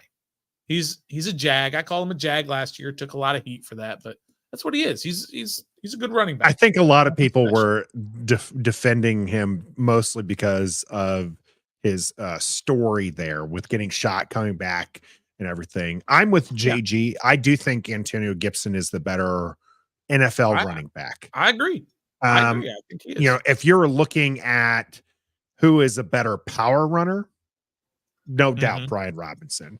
If you're looking for a guy in between the tackles, Brian Robinson. If you're looking for a running back in the NFL, I'm going to take Antonio Gibson. He can run. He's proven that he can run. He is a better pass catcher. He's a better pass blocker. And I think Brian Robinson is good for the team, as Antonio Gibson is going to take out his 3rd kick here, this one over to the right-hand side. And if he cuts that one in, he has so many more yards. You're right. I saw the same thing. He had that hole, but he wanted to. There's Radigan. There's our guy. We almost had him on the show. He's a friend of the family. John Radigan is my sister's best friend's son. We were scheduled to have him on the show last year. Couldn't make it happen, but he's a good dude. And it's funny to see him with long hair when he's a West Point grad. West Point grad. Ball is going to be at the 24-yard line. It is Veterans Day weekend, and we do want to give a shout out to our fellow veterans here this weekend. Salute them for their service and appreciate everything they do here, as Sam Howell is going to throw this one into the middle and dropped by Curtis Samuel as coverage was tight. Witherspoon doing a celebration, so it looked like he was in on the coverage. Another thing to bring up about the Brian Robinson deal is that, look, as long as Eric Bieniemy is running this offense, it doesn't matter who the running back is. He's just not going to run it. He's going to throw it 65 to 70% of the time. So you can have anybody back. Is what the graphic just showed. Leading the NFL, 68% pass to rush percentage. There he is again. Quick pass out. This one to Curtis Samuel. Witherspoon's going to push him out of bounds, but he does pick up a nice good chunk there on 2nd down. Picked up 6 yards, so it'll bring 3rd and 4 yards to go. Good blocking by McLaurin out there in space that gave him a little bit of extra room, but now big 3rd down here for this offense. Sam Howell, 12 of 16, 121 yards and a touchdown. One of those being that big play to Brian Robinson. We'll see what he's got cooked up here on 4th down. 3rd down. 3rd down. Well, they're blitzing big time. They did blitz, and the blitz is going to hit home, and some extra stuff on the end of that, but not willing to throw the flag. Charles Leno didn't appreciate it. Yeah, he's getting in Williams' face. I don't want it called for the sake of the NFL. I want it called for Washington. Right, yeah. But this is kind of silly here. So the blitz ends up coming, 2, 3, 4, 5, 6 guys. Yeah, Leonard Williams gets by Chris Paul, and the whistle gets blown there, and then they continue. Yeah, see, lets him go. It's nothing. By the way, Tyler Larson got run over. It was your boy Chris Paul who not a good rep. Got ran, yeah. So that snap is high, and Tressway gets this one out. He deserves honors just for that. Ball gets all the way down to the 30-yard line, and small gain there for the return. I want to bring something up here, Nathan. In a second, I got to go back. Oh, this question here, right from earlier. The origin of my name. It's an amazing story, but I'm going to save it until we get to 200 likes on this broadcast. Once we get to 200 likes, I will give you the origin story of my nickname of Stoner. Don't anybody spoil it for those who know. So I need to see those likes start going ding, ding, ding, ding, ding, ding.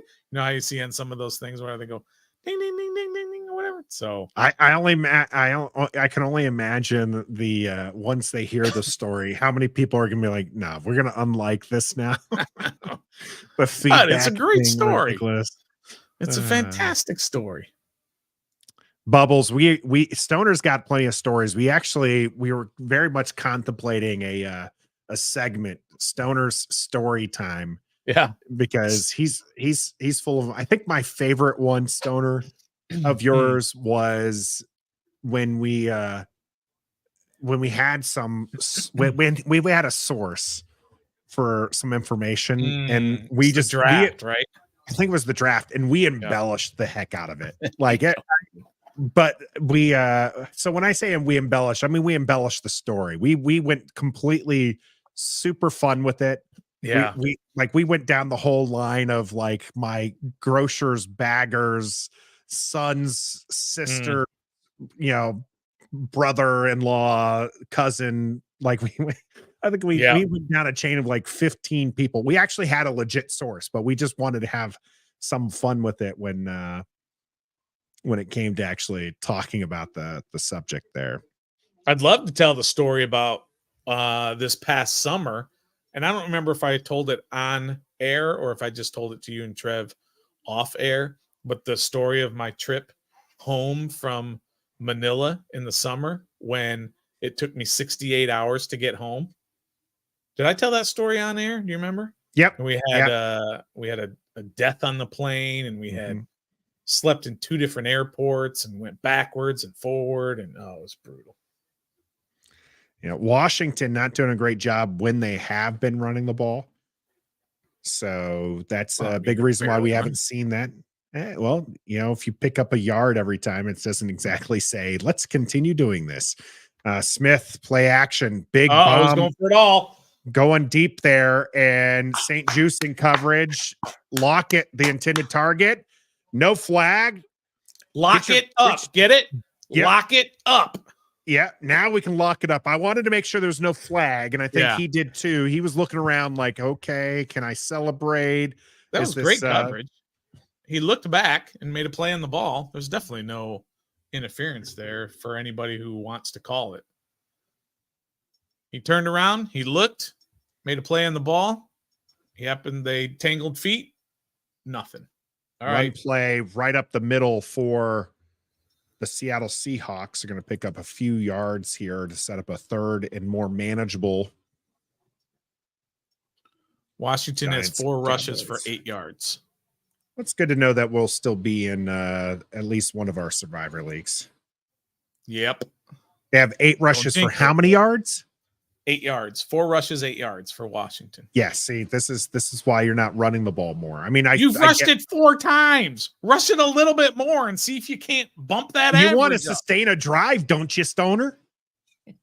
There we go. Smith on 3rd and 5 gets this one out, and that one's behind DK Metcalf. Falls incomplete. 4th down coming up. Percy Butler again in coverage.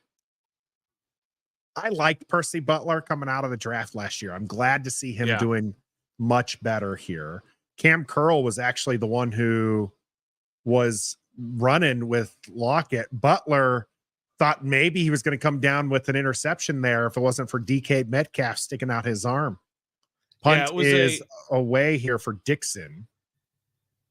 Coming back here, Crowder does have one guy to beat, gets around that one, trying to keep around the second one. It's going to fall forward for about the 13-yard line. Stoner, you were going to say something about DK? Yeah, it was the coverage was so good. Oh, there's a flag. Was so good on Metcalf that it forced the throw behind him because Cam Curl was basically in the passing lane. There's a flag. If it's on Washington, they're going to start deep. It looks like they're pointing at Seattle, though. Yeah, he definitely went to Seattle, and he went to Washington, so an ineligible man downfield. I don't understand. Are they going to have him re-kick it? Re-kick it? Yep, they're going to re-kick it. All right. He wants to get a little bit better return off of that. Yeah. Where did they end up being? 13-yard line is where I marked him, but I could have been wrong. Okay. Well, let's just go with that for now, that it was at the 13, and then we'll see what this penalty I do agree, Joe, that you can't constantly just run out of shotgun. That's why I've liked some of this I formation with the fullback and everything. Mm-hmm. Allow Brian Robinson to get ahead of steam already. Yeah. But, I mean, look at the stats across the NFL. How many teams run from shotgun the majority of the time? Mm-hmm. And it's probably going to be the majority of NFL teams. Not too many teams run from a standard formation anymore. So Jamin Crowder said this time is going to fair catch it. And he picked up same thing. A few extra yards. Well, I mean, you got like the 17. Yards. Yeah. You got 6 extra yards, but I mean, the 5-yard penalty. They added it to the end of the run and started at the 18. Yeah. Starting at the 19. Yeah, we got a timeout here. I am going to turn on the light and get myself one of those Don't Sleep energy drinks here. All right, do it. This second quarter. So I get to vamp for a little bit without Nathan here. So we're at 118 likes. We got 320 people here. Let me do the math. So that's 120. That's not a 200 plus 82. So that's 202. I think the math is way off on that. But there's like 200 of you all. Almost exactly. You're right. 200 of you all who have not hit that like button. Come on. Hit that like button. I'll tell you the story of how I got my nickname. It's a really crazy story. But look, it's 9-6. Washington is in this. They're playing fairly well. Offensively, they haven't been, they haven't done a whole lot offensively. But there's still the potential there. Look, Nathan, they have to run the ball more. I don't care if they're only getting 2 yards of carry rate. They just need to run it. They just need the threat of running it. Because right now there's nothing open downfield. I mean, Sam Howell, look at his stats right now. Sam Howell is 12 of 16 for 121. Let's take away the 151-yard throw. You can't do that, but you can't. But we're going to take it away just for the sake of that was not a downfield throw. That was on a scramble, and it was a 5-yard pass. So, but if you take that away, he's 11 for 15 for 70 yards. So it's not like they're going back and dropping back and just getting chunk play. They're not. So let's get some more run game in here. Again, it's 17 dropbacks and 4 rushes. It just continues the trend, and it does kind of – a lot of those are short passes. I get it. A few of them have been short passes, but, come on, let's do something different here. Let's mix it up.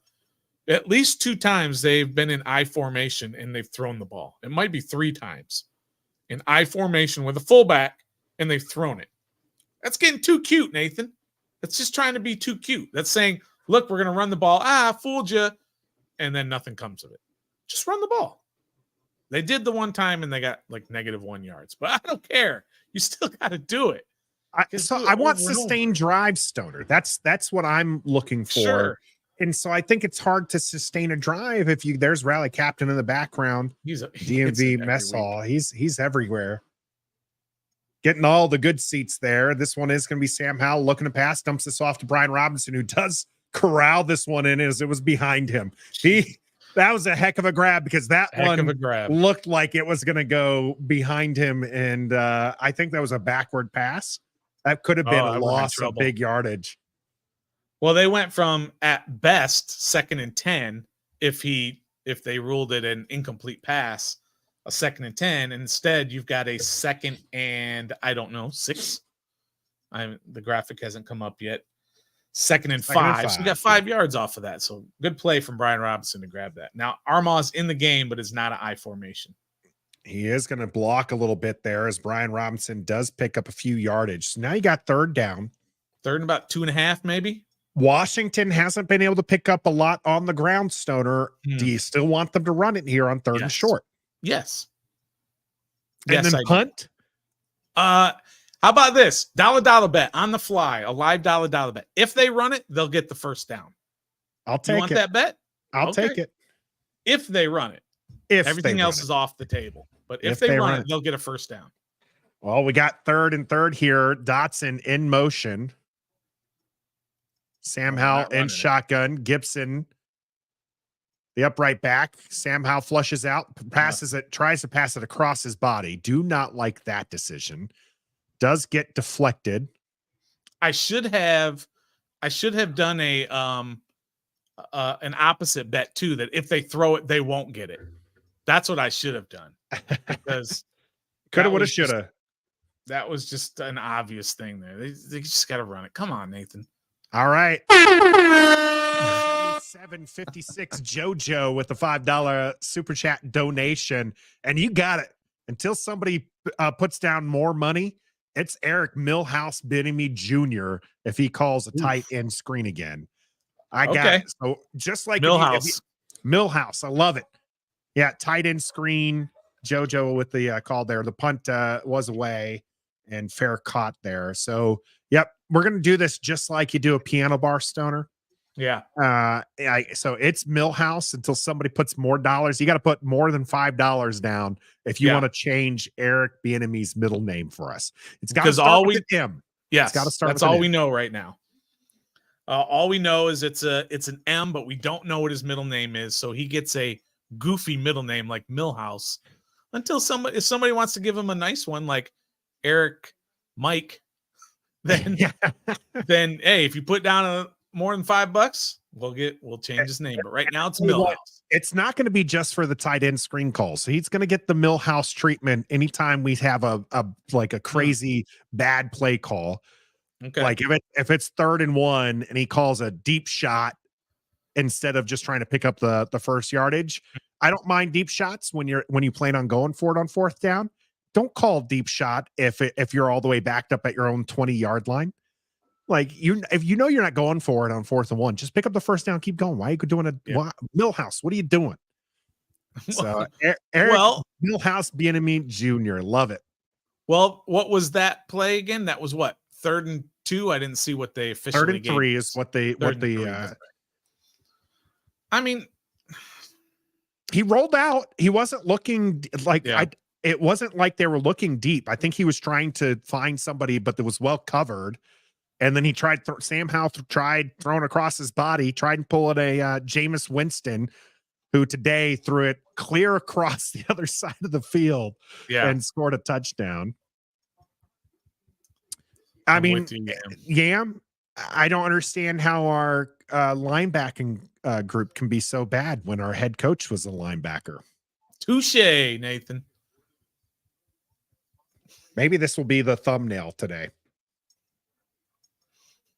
Well, it depends on who wins, of course. Washington currently up 9-6. Defense back out there for them, though. Offense hasn't been. I mean, really, I'm with you, Stoner, on this. That one touchdown run was fantastic. That was the 4th play in. Mm-hmm. This offense has not looked superb since then. Nothing. Ball at the 31-yard line for Seattle as we get motion from the tight end. Fakes the handoff. Throwing it up over the defense. And Geno Smith targeting Fant there. And he looks confused. And probably because that pass was nowhere near on target. Wide open. Noah Fant was wide open. Wide open. And he's just not hitting the targets.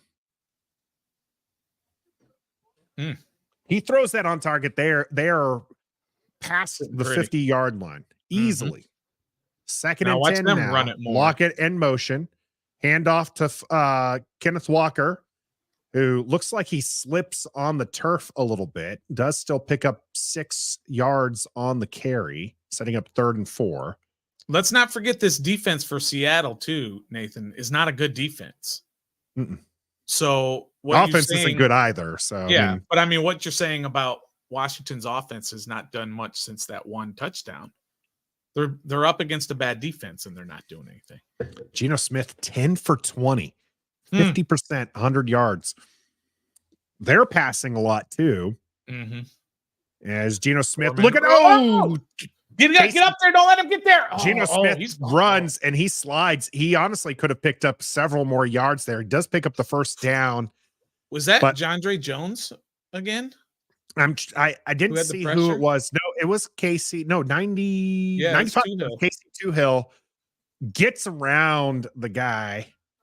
And that is number 57, by the way. We laughed when they said that it was the defensive end who had the penalty, but they have 57 out there on offense.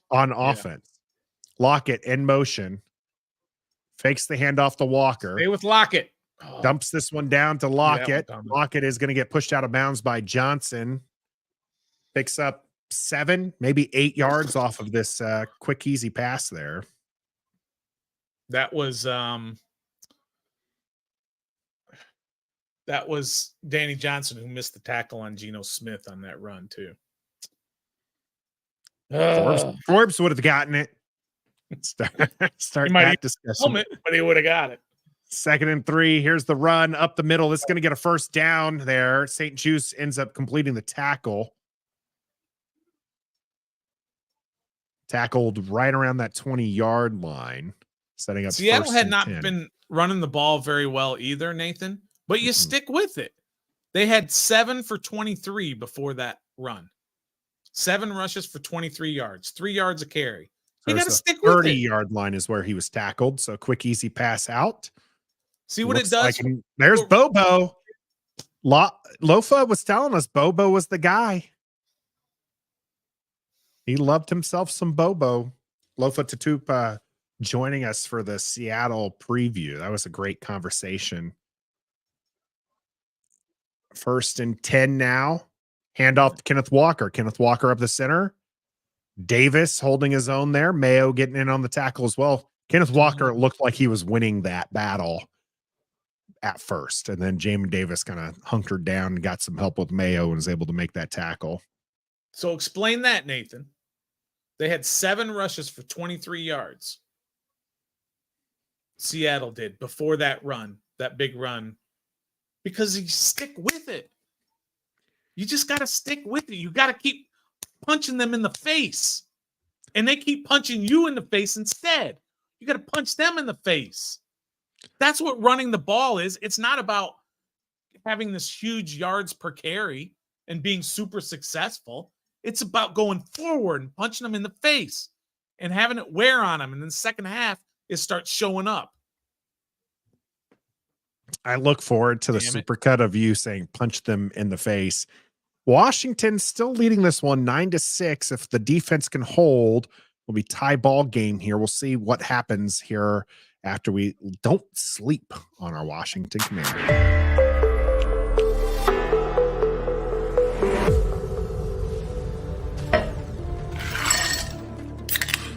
Don't Sleep Energy is a proud sponsor of Ref the District. Head on over to don'tsleepenergy.com and enter the discount code DISTRICT to get 10% off your entire order. That's code DISTRICT to get 10% off at don'tsleepenergy.com. Don't Sleep makes you great.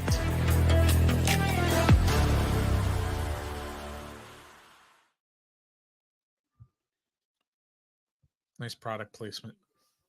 Some good product placement there from Ref the District. I agree, Nick. Defense has to wake up here, allowing some big chunk plays. And as Stoner saying, is they're punching us in the face. Yeah, they're punching us in the face. Do you know who's playing right tackle for Seattle? Do you know who's playing right tackle? Who's playing right tackle? The man is 41 years old. He's a Hall of Famer. Jason Peters is playing right tackle for Seattle, and he's punching us right in the face as a 41-year-old. Most of those runs are going to the right, and you're getting punched in the face. It's not because Jason Peters at this stage of his career is some great tackle, but you're better going this way than you are going this way. It's proven over years and years and years of NFL football, hundreds of years. The obligatory the fish shop market there. Yeah, fish market in there. 2nd and 5. Yeah, Seattle giving up 300 yards on the ground last week. And they're looking to run there on 2nd and 5, picks up about a couple yards there. If Washington gets a stop here, they should call timeout. Now they did call timeout on this play. Yep, first timeout. I like the use of the timeout there. We're going to stop you, and we're going to get the ball back with plenty of time left on the clock. I like that. Good job, Ron. Way to go, Ron. It's about time, Ron. I like it. I'll have to get Ron's name here as well. Nathan, real quick, we're up to 149 legs. 51 more, and you get the Stoner story. And I'm telling you, it's a doozy. It's a good one. I actually want you now. You need to be fabricating some fantastical story. No, I'm gonna give the real life story. 3rd and 4 here, empty backfield for Seattle. 4-man Smith rush. looking to run, trying to throw this out the quick way. Does find his. There we Nice go. tackle, David Mayo stopping this one short. Washington called timeout. Gonna take a timeout because the clock is stopped. That had missed tackle written all over it. It did. He made the tackle. Parkinson here getting this one, and David Mayo wraps his arms around the shoulder pads and throws him down short Excellent of the play line to from gain there as Nice Cam play. Curl and Davis go for the same guy. So excellent work there. They did take their second timeout, so they only have the one left here. Are they going? 4th They're and going 1. Of course they're going to go for it. You've You've been picking up 3 and 4 yards. Why you not go for it? Washington, if they get the stop, that's great. For Washington, I like this. Yeah. Because you have a chance to do something. It is 4th and 1. It is, I'd say, 1.5 yards. Don't jump. Metcalf in motion. Are they going to call? He didn't cross. Going to be? He did not cross the line. I want to say he did not cross roll the it. line. Let's roll. Let's roll it. We're going to discuss it. That his jumping is why set him off sides. Caused it. Yeah, what caused it? He didn't cross the line. They're asking. He's asking. Did they cross the line? Nope. Come on. Roll it. Roll it. Yeah. Roll it down the river. Woo. Yeah, they're taking the field goal now.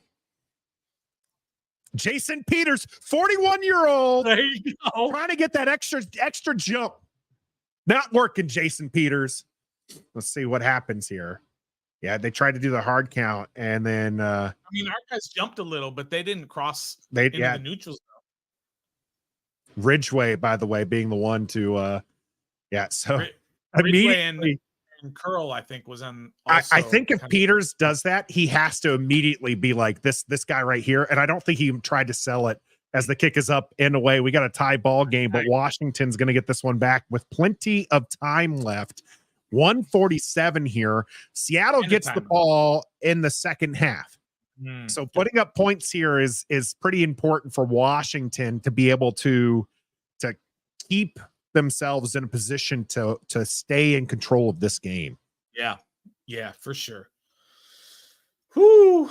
Yeah, if we can get down there and get at least 3 points and go into halftime with the lead, that's going to be good psychologically for them. What you don't want to do, though, look, you could still run the ball, Nathan. You could still run the ball. You got a minute. Plenty of time. In fact, you need to. Because the last thing you want to do is end up giving Seattle back the ball with 3 timeouts with like a minute to play. Right. Exactly. Because if he comes out on this first play and let's say they run it, though, and they only get like 2 yards, Seattle might call timeout. So you at least have to force them to use the timeout. You're right on that one, Locked On Law. Should be up by 1. Joey Sly missing that extra point. So the kick is away. These have been returned. This time Antonio Gibson says, nope. It seems like when you see a kick like that easily into the end zone, 5-6 yards deep in the end zone, it makes me wonder if those other ones that they want Gibson to run it out. That they're intentionally kicking them a little bit short, knowing that Washington hasn't been super successful on returns yet this year. But he did have a couple of good run backs, though. Whoo! All right, here we go. First down at the 25. I was looking up a stat here. I wanted to see something that would be great for the second half discussion here. Sam Howell gets a quick pass out to Logan Thomas. We'll see where Seattle takes their timeouts. Because Washington is they're going to let this clock roll until they get a first down. Yeah. Second and 7, quick pass now to Gibson. Gibson's going to spin. It's going to stay in bounds, and that's going to bring up third down. And I expect a timeout here from Seattle. No, they're gonna make Washington do something here, and then call a timeout if they stop it. Washington still playing hurry up here.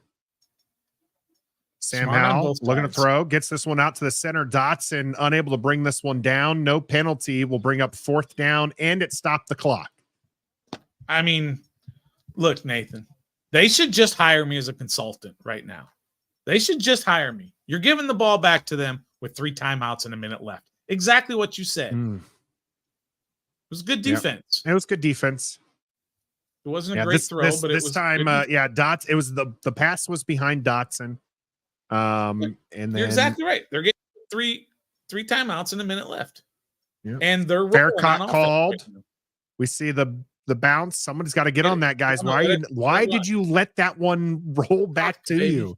Clock. Martin and Burgess were both looking at that roll to them. Clock. Yep. Seconds more valuable than a half a yard. Fair. Damn. They didn't run the ball, Nathan. Not once. Again. Not once. I'm tired of this. I'm tired of saying it every week, Nathan. You want to hit it? I got it up ready for you. Run the ball. Kept that one in nice and long for you. Now they've got it at the 28-yard line with 3 timeouts and 54 seconds to go. First and 10. Smith looking for DK Metcalf. Gets that one. St. Juice in coverage. Martin in on the tackle as well. Inbounds. Timeout taken.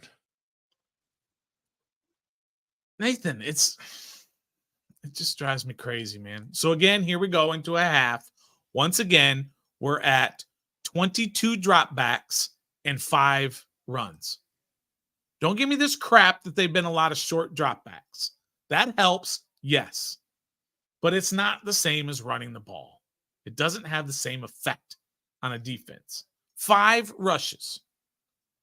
Yep. Eric Millhouse Bienemy calling not some great plays there and his 2-minute drill. Execution probably wasn't there either. So let's not pull it all on Eric Bienemy there. As Smith is going to have some time, but largely because of some holds. But this is going to be a sack. Decline it and move on. By the way, that's a choo-choo. Oh, you got to remind me. I'll download a choo-choo sound. Who was that got that anyway? It looks like there might be a flag in the defensive backfield as well. This could be offsetting. This could be a do-over.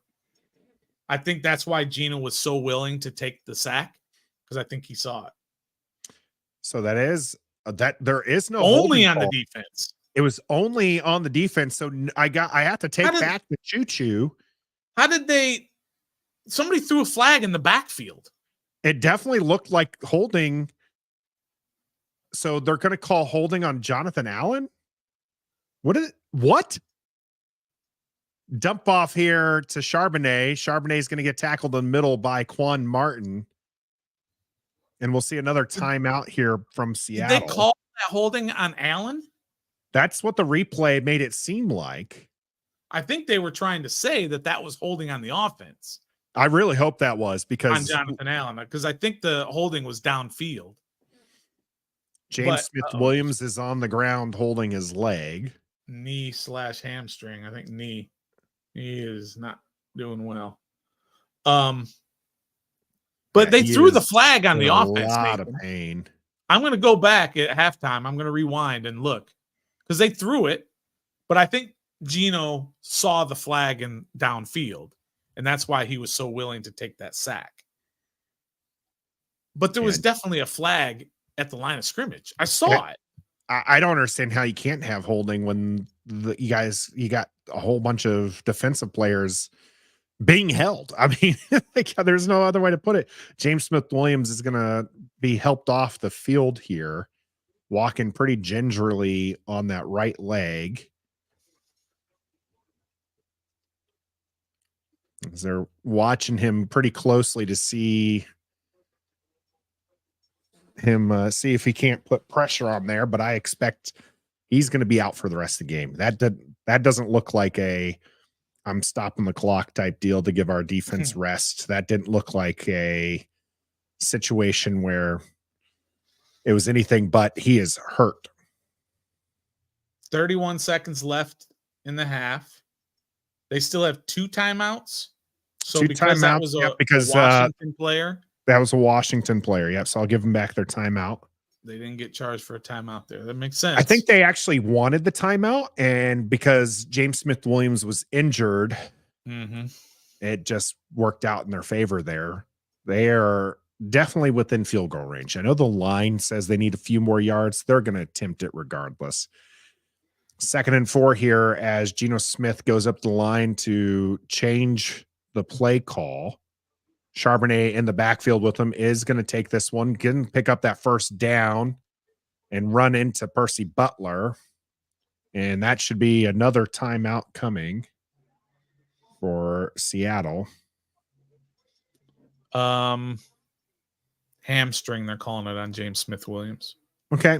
That's not the worst. I mean, yeah, if it were saying it doesn't look good. Oh no, he's going to be out. But I'm saying, like, if it were ACL or something like that, that's way worse than a hamstring. He can come back next season with the hamstring, right? An ACL, yeah. he might have a hard time making a roster with a ACL injury. But you're right, 33-yard line. I'm right. I like hearing that. It was a holding call on John Allen. What? Smith under pressure, going to launch this one up. Now we got a flag. Did we get a hold? Move him back. Let's see what they say. Yeah, because last time we thought for certain it was a hold against Seattle. This time it is.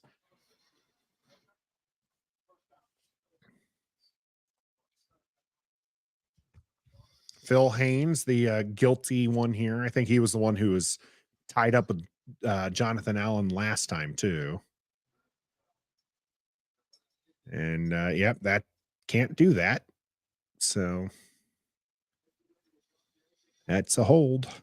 I just don't get it. I mean, I just don't get it there. Quick pass out to DK Metcalf. DK Metcalf's going to get thrown to the ground by St. Juice. And that's the final timeout from Seattle. Interesting. I think I would have, I think if I was them, I would have let it run down to 3 seconds and call timeout. Because what are you going to do with 15? They're going to take a shot at the end zone. Are you though? Are you going to risk that? Smith has not been on target all game. He's been under pressure here quite heavily in this second quarter. I don't know. Here we go. 2nd and 11. Ball at the 34-yard line. If they complete it in the pass, play, they're in trouble. Smith in trouble. This is going to be or that. Oh, no. He threw. They're going to say incomplete, but he got it away. Who was the target? Who was the intended target? Good question. That's intentional grounding. Good call. I don't think he was down. He wasn't down. He definitely throws this. He throws it before he's down, but he is throwing this into the dirt. Grounding. That's intentional grounding. Throw the penalty. That's Casey Toohill should get credit with the sack here. He's not going to. And 10 flags out. The half is over. 10-second runoff. Half is over. Let's go. That's a runoff. Yeah, Smith wondering what's going on here. Let's get it. Let's get it. Intentional grounding against Smith. And per rule, you got a 10-second runoff, baby.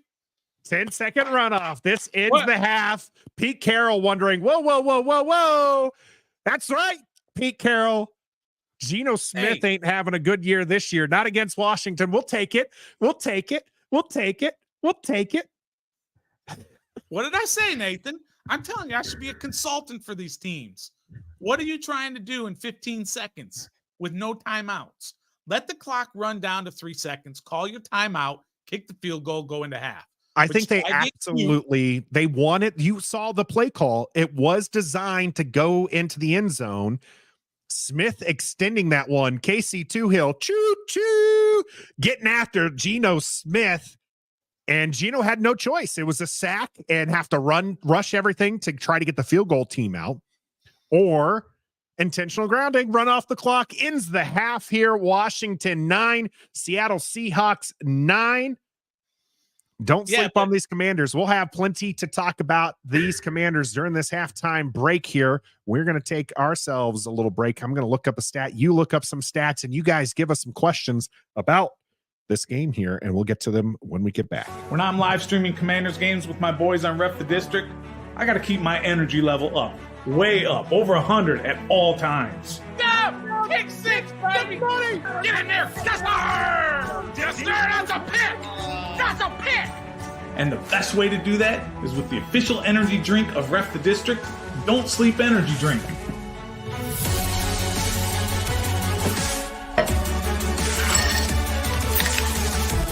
Don't Sleep supports those who believe in themselves. Head on over to don'tsleepenergy.com and enter the discount code DISTRICT to get 10% off your entire order. That's code DISTRICT to get 10% off at don'tsleepenergy.com.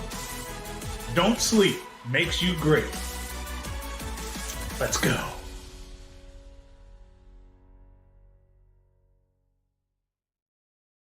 One of the things I wanted to look at, I haven't been able to bring it up. So if you see me, over here doing this type thing, it's because one of them, I didn't get it starred, I don't think, in time.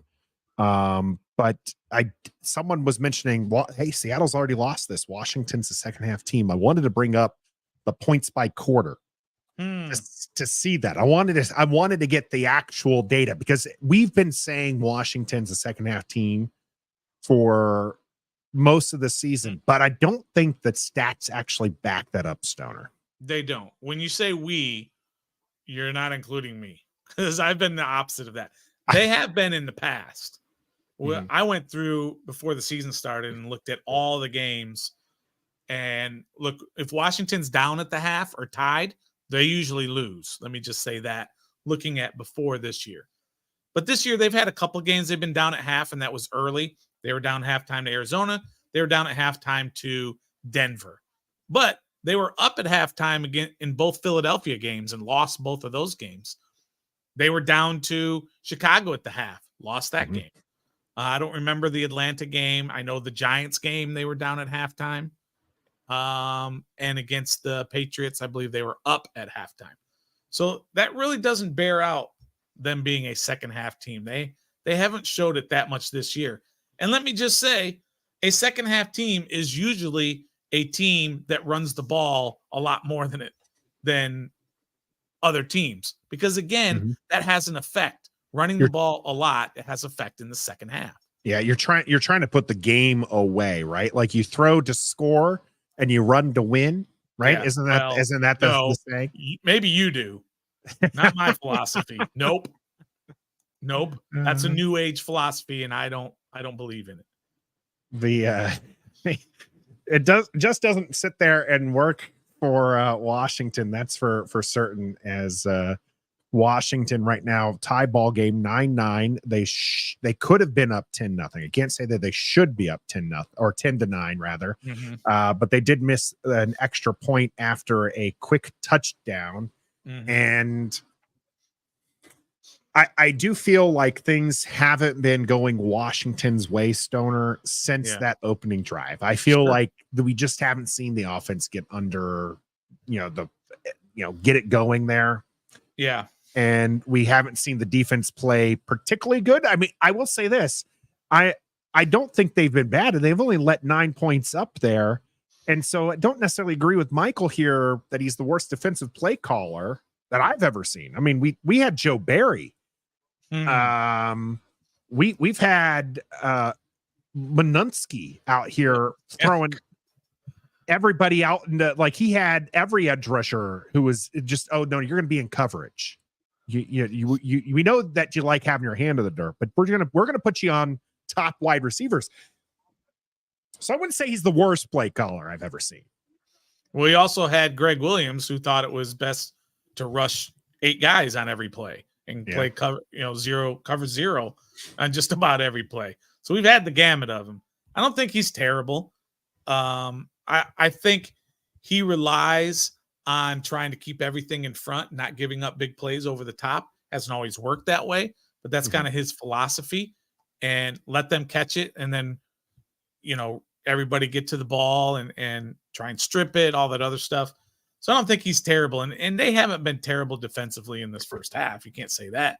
Yeah. But Seattle has definitely helped them. Geno has not been sharp. He's missed a couple of throws. They've dropped a couple of throws.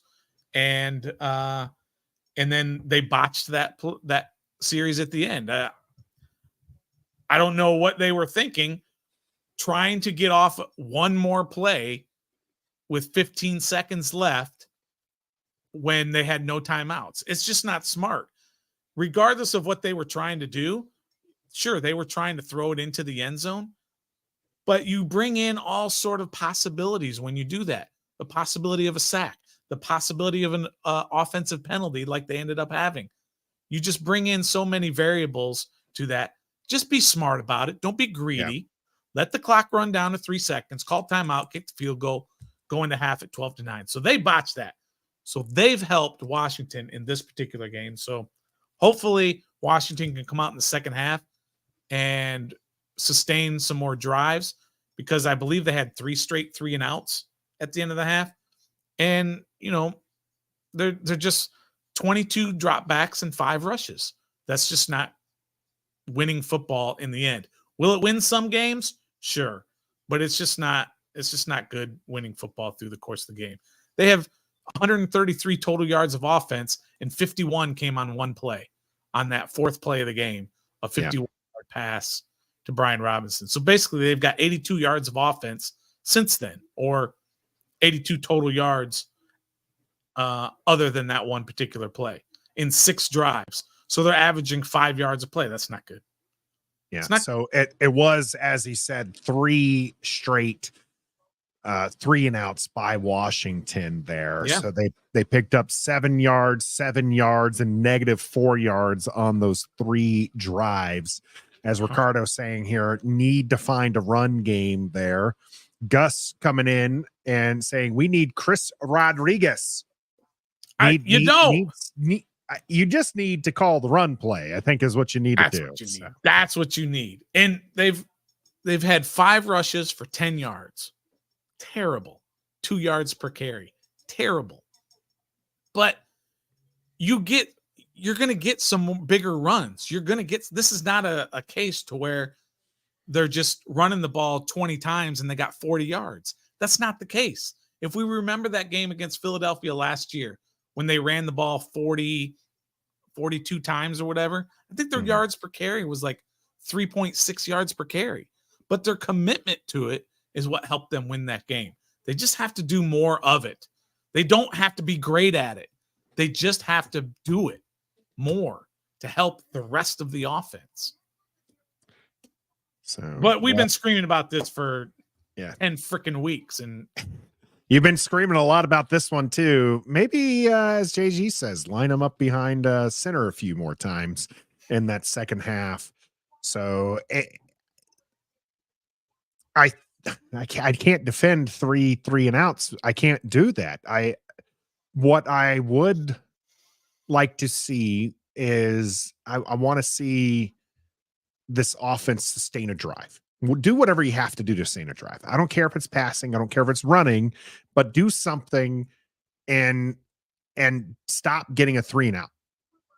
That's what I got to do. And maybe I'm not going to go as far as say they're overrated like Allison here, but this wide receiver core is certainly not living up to the hype currently that we had. I mean, even Lofa was talking about how good these wide receivers are. They're not overrated. You got to stop with that. You just got to stop with that. When you look at the end of the year, Terry's going to have 85 catches. Jahan's going to have 65 plus catches. Samuel's going to have 70 catches. You can't say they're overrated. Terry McLaurin is a top 100 player. The other two guys are not. I don't know where overrated comes from.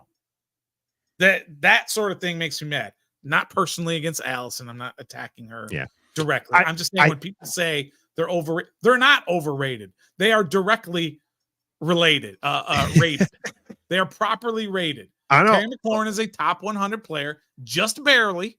The other two guys are not, and they're going to finish with, between the three of them, they're going to finish with 2,000 yards receiving and 15 touchdowns.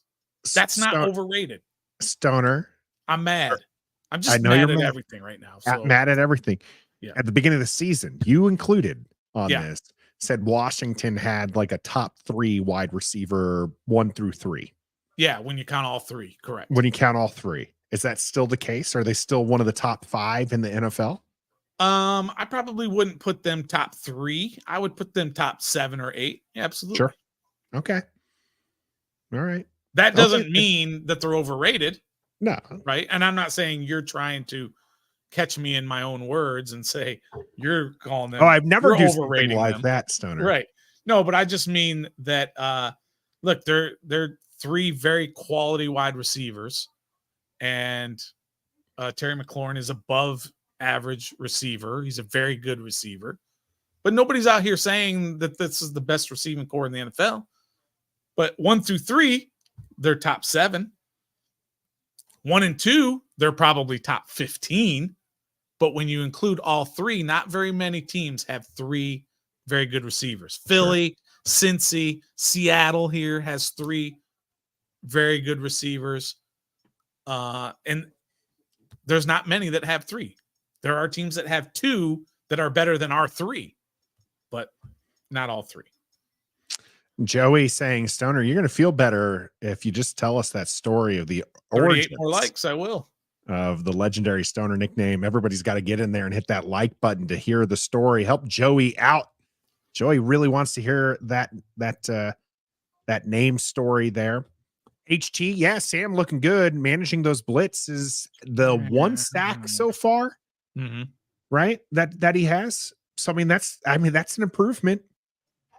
1 sack and a half. I mean, you're right. You're right. But also those 5 rushes, Nathan, in the first half. Yeah. That's the least amount that Washington has rushed the ball in the first half in 3 years. In 3 years. Are they doing it because they're down 20 points in the first half like they were against Chicago? No. They're doing it because that's their game plan. And you're going against a pass defense that's not that great. The run defense isn't great either.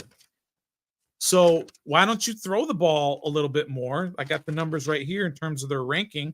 The Seahawks defense against the run is 21st. They're averaging giving up 122 yards a game. Their pass defense is 20th. So why are we sitting here saying that, let's take advantage of a bad pass defense? Well, that's just not the case. They have a bad run defense as well. Or bad run defense, yeah. Well, they're bad at both, is what I'm saying. They're not good. They're average or right around 20th and 21st. They're bottom 3rd in both. Yeah, there you go. So there's no reason. You can't sit here and tell me that they're trying to take advantage of this team by throwing the ball 200 times more than they're passing it. Yeah, Michael, we're big fans of Armagh here, as we're going to see Smith start this drive at the 25, hands this one off, and John Ridgway in on there with initial contact, doesn't wrap him up, but Washington does get a stop, but that's still pretty decent gain there on first down by Walker. And now Seattle's not running the ball. I mean, they're not running the ball very much either. Yeah, 10 rushes, but 4.7 yards for Walker. That's a pretty darn good average. This defense has been normally pretty good against the run here. We're going to see Walker run it again. This time right in the middle. This time not going to get anywhere, and the pile gets pushed backwards. I like the commitment by Seattle. I would have liked playing for Pete Carroll. He loves to run the ball. He does. Sometimes, as I mentioned, with Lofa, to the detriment of his team. Mm-hmm. Bringing up a couple of times they decided to run the ball, the Super Bowl being the most, well, he decided the polarizing one. He decided to throw the ball that time instead of running the ball. Yeah. Yeah. Trying to outsmart himself. DK Metcalf down on the bottom of your screen getting highlighted by the broadcast. 3rd and 4. Geno Smith looking to pass. He's going to get pressured. And he's going to get. Yes, sir. That's a sack. Hill and John Allen teamed up for that one. So is that technically did you see sack? Jonathan Allen? Jonathan Allen looks like he did a choo-choo. All right. Was that officially their first sack? Yeah, that's. I do believe that's officially their first sack here, as Jonathan Allen does get credit for this one. Yeah, I think that's gonna be all. Nice job by Obata to force the double team that allowed Jonathan Allen to get in there.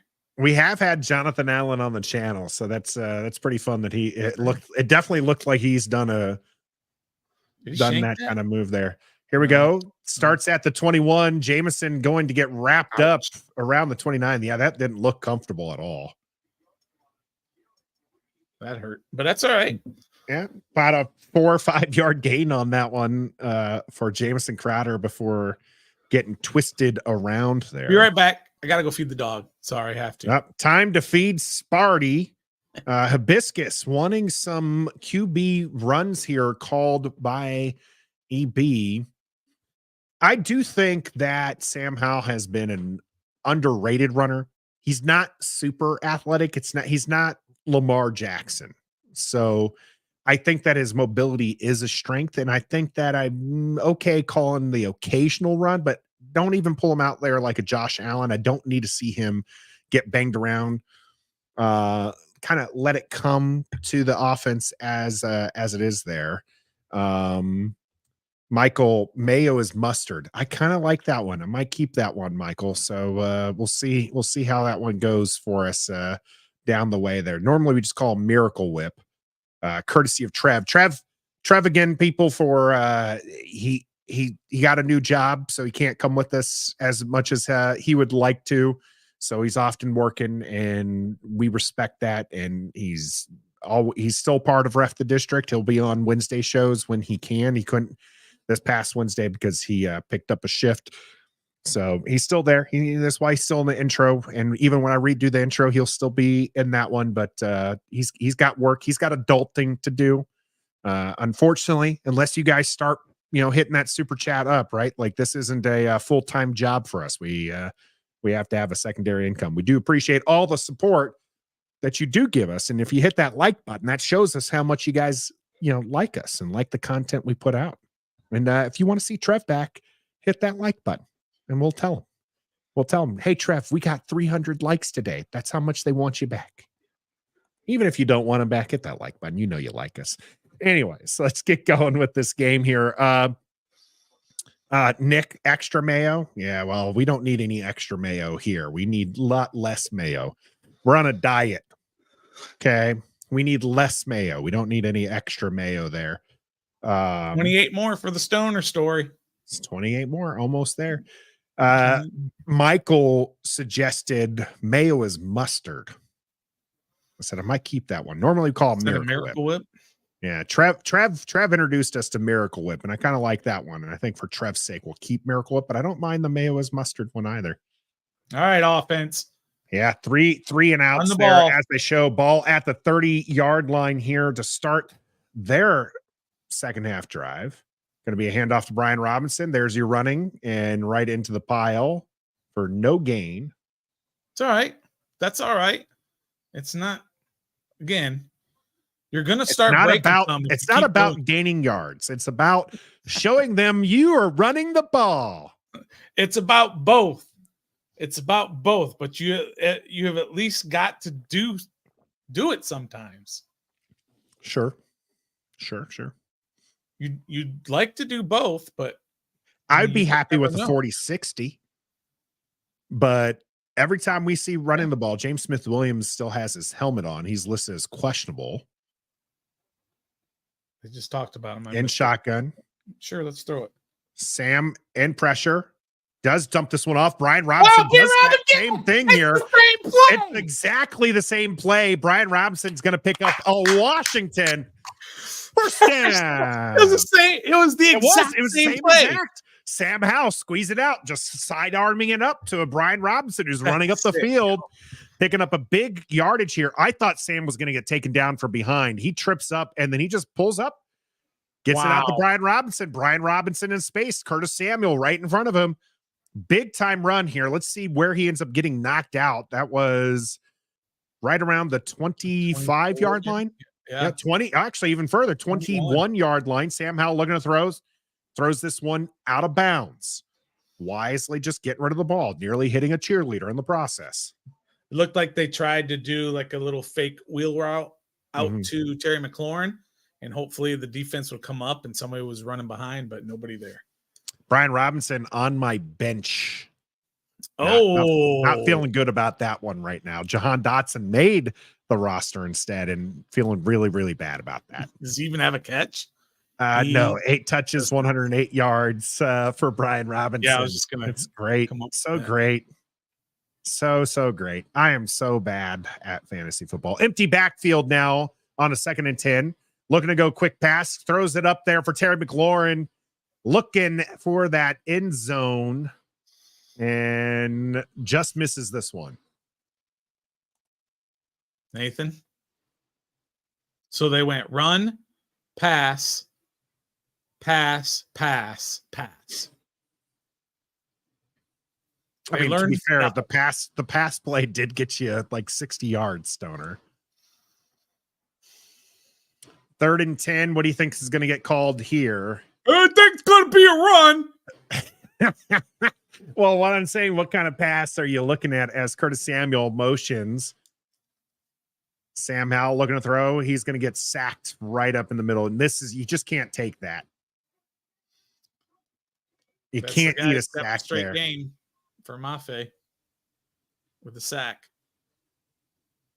You just can't drop him back over and over and over and over and over. You just can't do it. I sound like a broken record, but yeah, Wiley trying to direct there. Sam Cosmi was locked into his guy. Mafe pulls that stunt around, and Wiley can't get around there. So we'll see a 47-yard attempt here from the left hash from Joey Sly. He was good earlier from around a similar distance. Snap is loose, but this one is going to go down the middle clean for a Washington. 3 points now, 12-9. Mafe got the Seattle Seahawks longest streak for a sack. Refused to run the ball. All right, at Stoner. I mean, we've got the name here. That was Eric Milhouse Bieniemy Jr. calling 3 straight, 5-step drops and didn't work for the offense. So for those who might just be joining us, it's Milhouse until you jump the price there. $5 is where we're sat right now. I think I saw our she must be bored of the Cowboys game. Joining me in my misery, Brandon Cook's on the bench. Yeah, she must be bored of that Cowboys game to be jumping in here. Katie, we know you got bigger things to do, especially as she is newly engaged. So congratulations to Katie and Nelson for getting engaged last night. So we got Nelson and we got Milhouse. What is this episode of the Simpsons around here? What's going on? So good times being had here on Ref the District as Washington is up 12-9. They got the defensive stop they needed, and it looked like the one big play again. And this has been kind of what has plagued Washington's defense is they let up those big plays, and that's been how they've lost games. Washington keeping things in front of them right now. Seattle is the one letting up big plays, but Washington hasn't really capitalized off of it. There's the touchdown from the one big play, But now they just pick up 3 points, Stoner. And again, I'm left a little frustrated with Eric Milhouse, Bieniemy Jr., because I don't see a sustained drive. I saw a big play and then essentially a 3-and-out after that. They've had basically two big plays in this game. Both of them have been on scrambles and then throws out to Brian Robinson on the run. Look, those are fantastic plays from Howell. Fantastic plays. But those are broken plays. Those aren't planned type plays. Those aren't screens. Those aren't slants. Those aren't crossing routes. This is just a broken play, which is great. You need those through the course of the game, but it's not something that you can look back and you could say, okay, let's do more of that because that was successful. So you can't say, oh, let's do more drop back, scramble left, throw it to Brian Robinson streaking down the sideline. That's not a good way to run an offense. So they just got to show a commitment to running it. They ran it once and threw it, 7 times? Come on. Jacoby asking what happened to the quick passes. Yeah. Now And it's just the drop back. Well, the problem is also this quick passes kick goes into the end zone. The problem is the defense is keying in on that now. So everything short's being taken away. And so that's where the run helps, because then you bring people back in to try to stop the run. And if you can't, that was a bad snap, by the way. So again, special teams player of the week, Tressway, saving that kick. Done with Cheeseman, man. Cheeseman's got to figure something out, because he's not going to be on this roster here. Ball at the 25, as we're going to see Bobo in motion. Lovely name, by the way. Smith launches this one out, does find DK Metcalf. Fuller in coverage is able to trip him up, but that is a first down for the Seahawks. The difference with them dropping back so many times is Geno Smith has had time, whereas Washington is not going to give Sam enough time to wait for those routes. Ball up to the 36-yard line now. Geno Smith is under center. Changing the play at the line based off of what he sees. Still gonna fake the handoff. Now he's rolling out. Quick pass out. And Percy Butler slips, and Kenneth Walker's got some free room. It's a foot race, and he's going to launch himself into the end zone for a Seattle Seahawks touchdown. And there's that big play we were just talking about, Stoner. I think that was Danny Johnson. Percy Butler slipped. It was 35. Was Danny Johnson. But I mean, it's just a simple little dump off to your back out of the backfield. How do you get 60 some odd yards off of that? That's insane. David Mayo gets dragged out to the right. Percy Butler. No, it was Dan. No, it's Percy Butler. No, 36. It was Danny Johnson. Yeah. I got to update the score here. Extra point is good. Seattle Seahawks take their first lead of the game here, 16-12. Now that extra point looking even more worth it, as a Joey Slide miss has Washington down 4 points rather than down 3 points. Not good, Stoner. Not good. I'm not even mad at the defense. I'm sorry. I'm not that mad at the defense. These sort of things happen. What? These things happen. They've given up 16 points, Nathan. These things happen in the course. I'm mad at that play, but I'm not mad overall at the defense. They're not getting torched out here. They gave up a big play. That's terrible. It shouldn't happen. I'm more mad at the offense.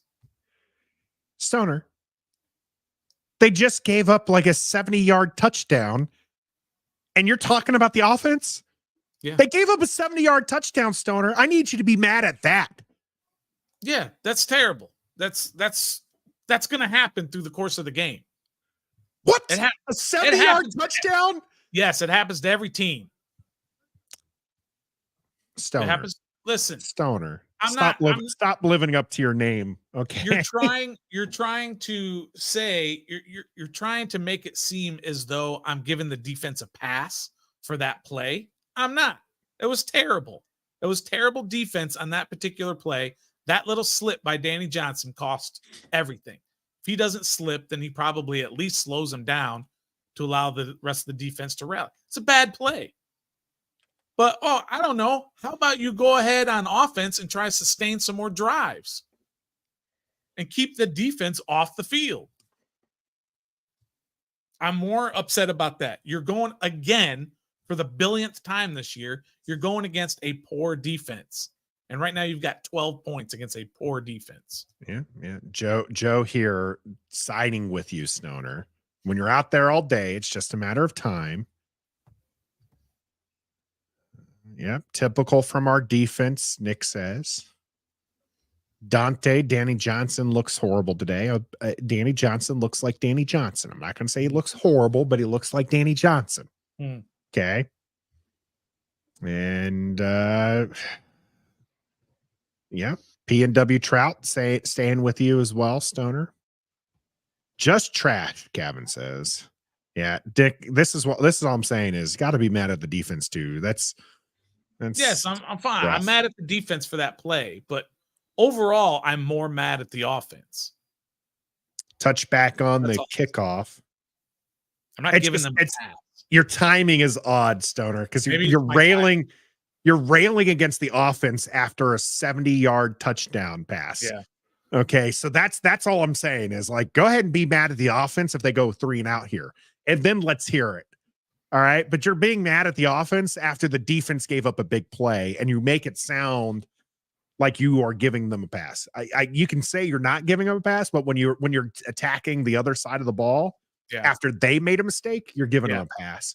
1st and 10 under center. This is going to be Brian Robinson running up the middle, dragging some bodies, and he's going to find himself a gain of about 6 on that one. They're going to give him 5.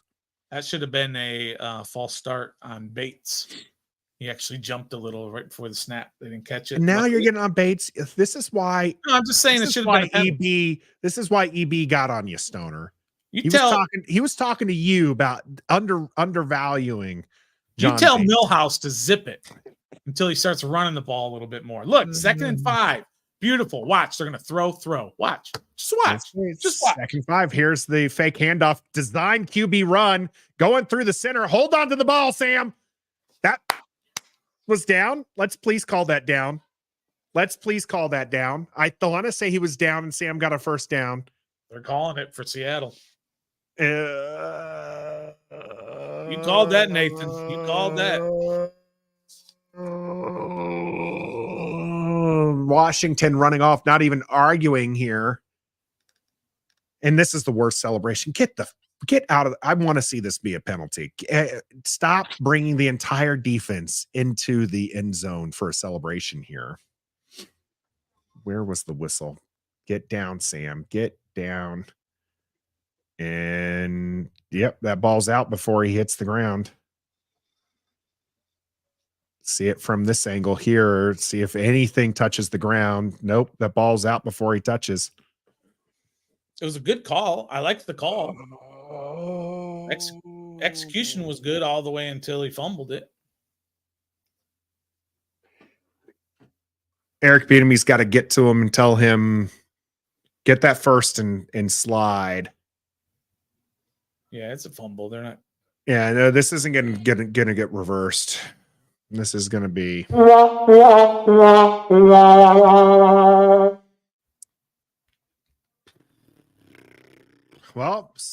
one of us asked for a design QB run in the comment section, and we got it.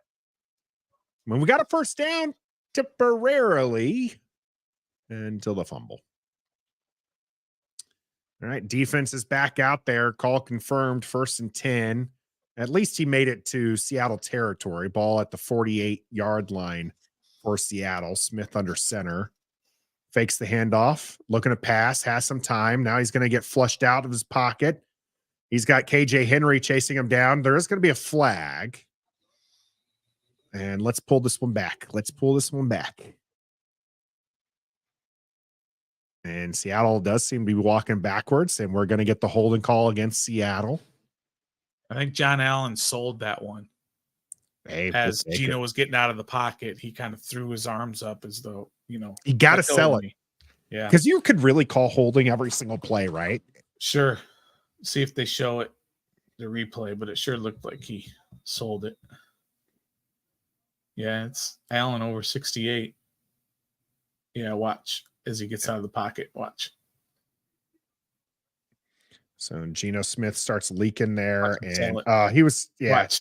He definitely threw his hands up, but the flag was coming out before the hands. You could see the inside of the jersey being pulled as Geno Smith looking to go the quick. That one looked like a legal shift there. Yeah, of course it was. Smith and Jigba is going to pick up some yardage here, but I wouldn't be surprised. There's no flag. He was going forward. The running back was. Yeah, he makes a quick twitch to kind of go in motion, then jumps forward.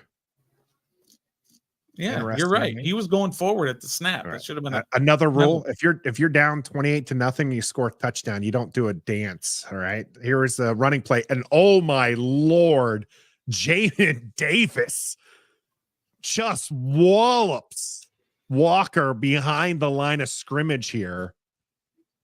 Just absolutely just busts through here. And I mean, wonderful job by Jamin Davis to just find that hole, get through, and smoke Kenneth Walker for a loss, bringing up 3rd and 7 now.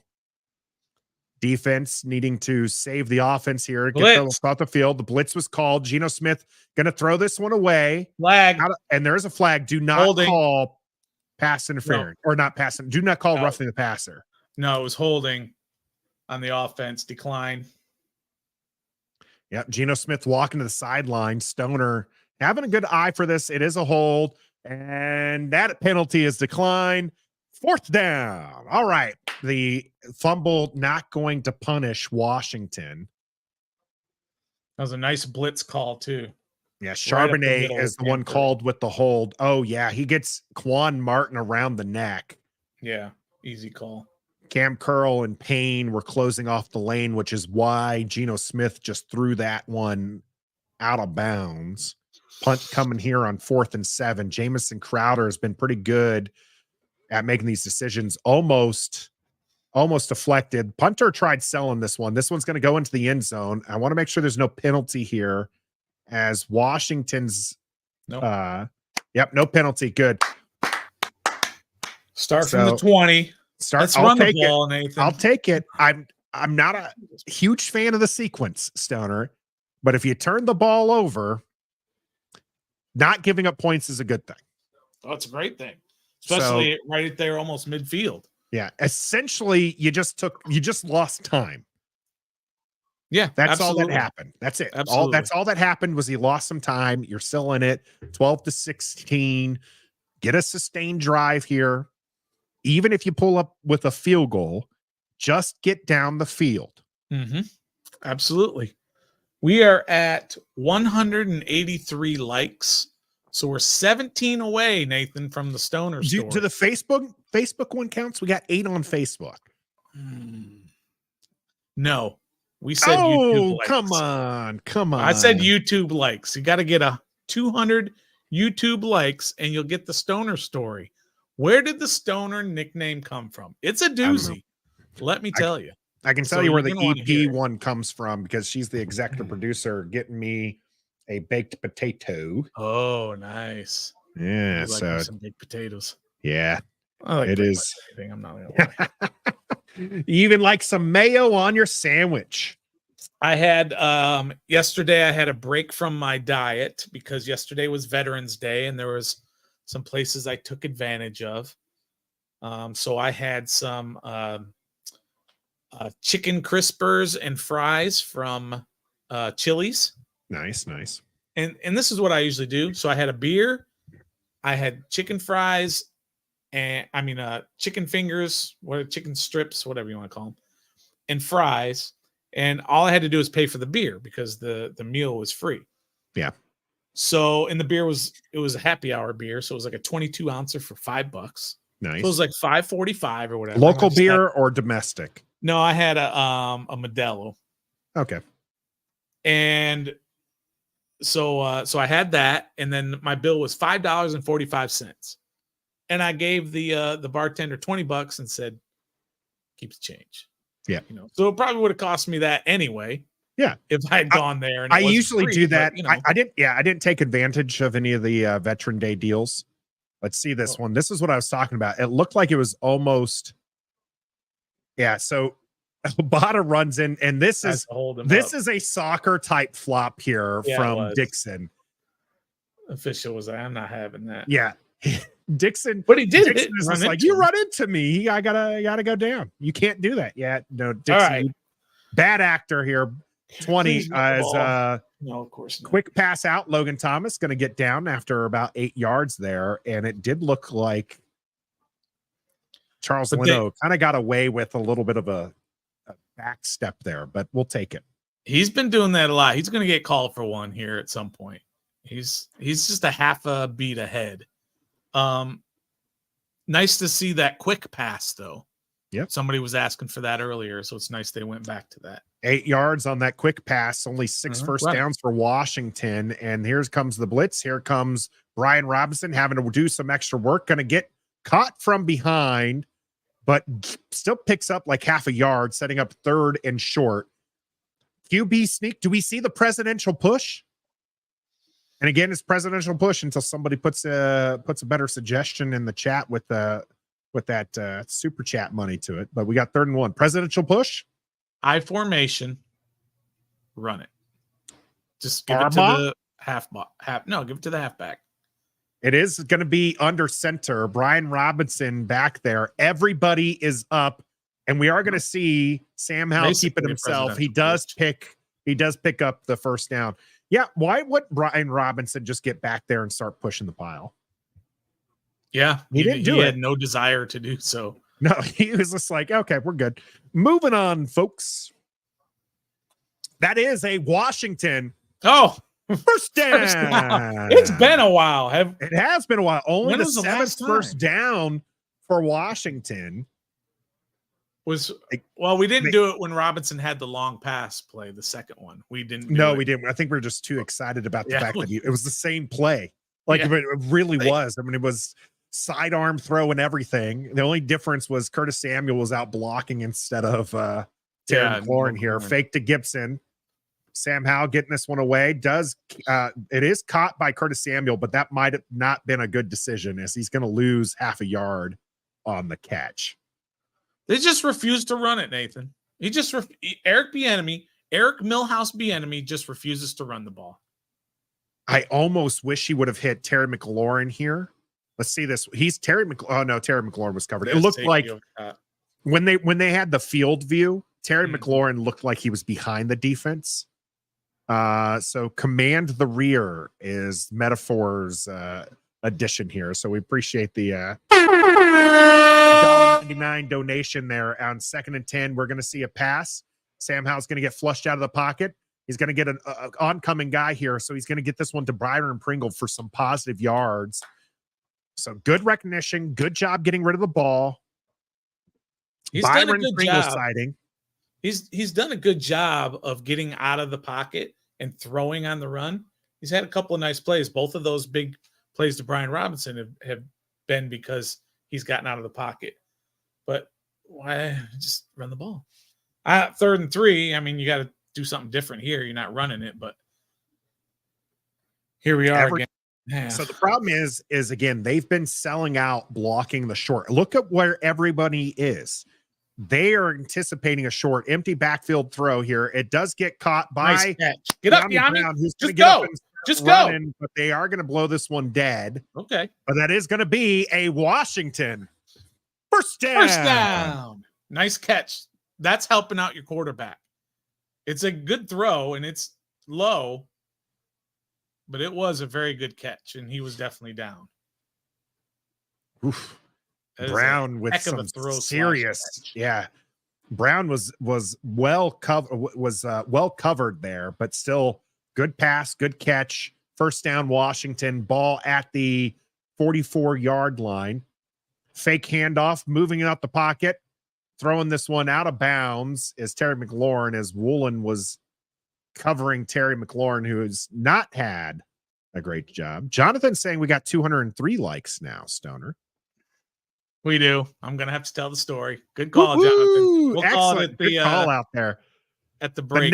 The next break we have. Not the third after quarter Washington break. scores. Washington's going to score before the third quarter. We got 2nd and 10 here for Washington. Again, ball at that 44-yard line in shotgun. Brian Robinson to the right of Sam Howell.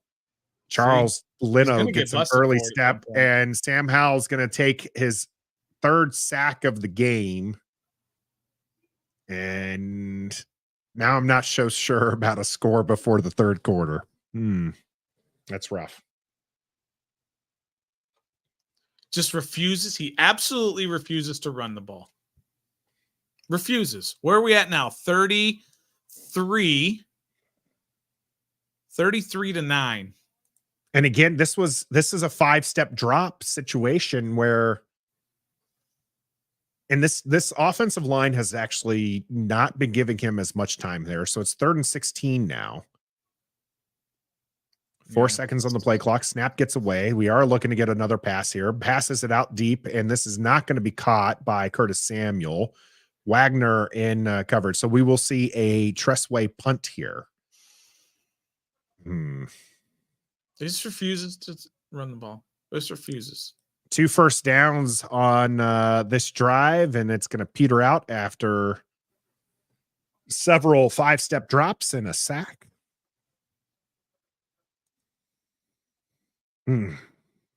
Snaps have been high. This one looks good. Tressway gets this punt away. Doesn't have to do any acting like Dixon.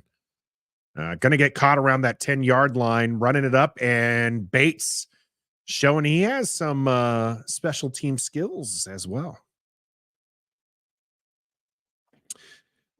Ball's right around the 17-yard line, Stoner, and you might have to wait for the 3rd quarter break, as it looks like this is going to keep on moving here. I don't get it, Nathan. 33 to 9. 33 to 9. And running backs are 7. You've had a presidential push, and then you had the Sam keeper when he ended up fumbling. Otherwise, your running backs have run it 7 times. I'm sorry. Ball is at their own 19 for Seattle. We have a 4-point lead here with 2 minutes and 1 second left to go in the 3rd quarter. Washington able to force a punt last time the defense was on the field. Smith going to keep this one after faking to Charbonnet. Passes to a wide open Lockett, and that's going to be a 1st down. They had a 5-man defensive line on that, all rushing, 0 pressure with 5 men this time. Instead of going 4, they went 5, 0 pressure. Lockett's just so good at finding that hole in the zone. Yep. So good. Excellent throw. Yeah. But, I mean, he just had all day to just stand there.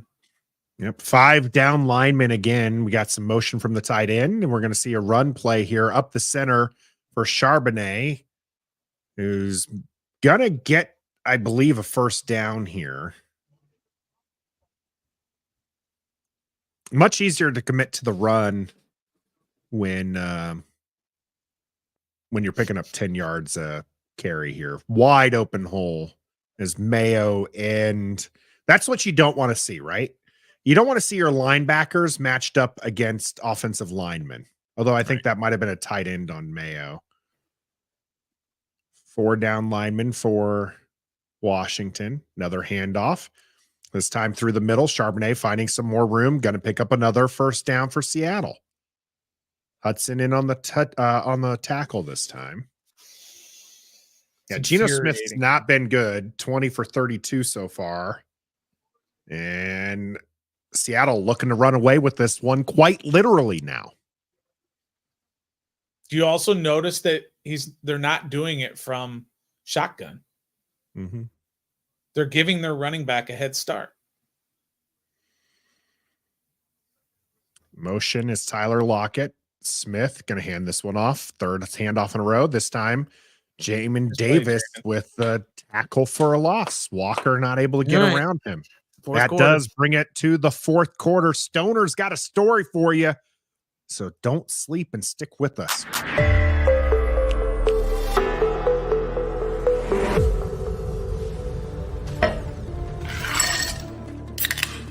Don't Sleep Energy is a proud sponsor of Ref the District. Head on over to don'tsleepenergy.com and enter the discount code DISTRICT to get 10% off your entire order. That's code DISTRICT to get 10% off at don'tsleepenergy.com. Don't Sleep makes you great.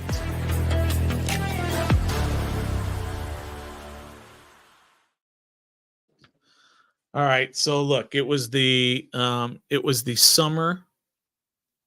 late summer of 1968. It was the summer of love, if you remember.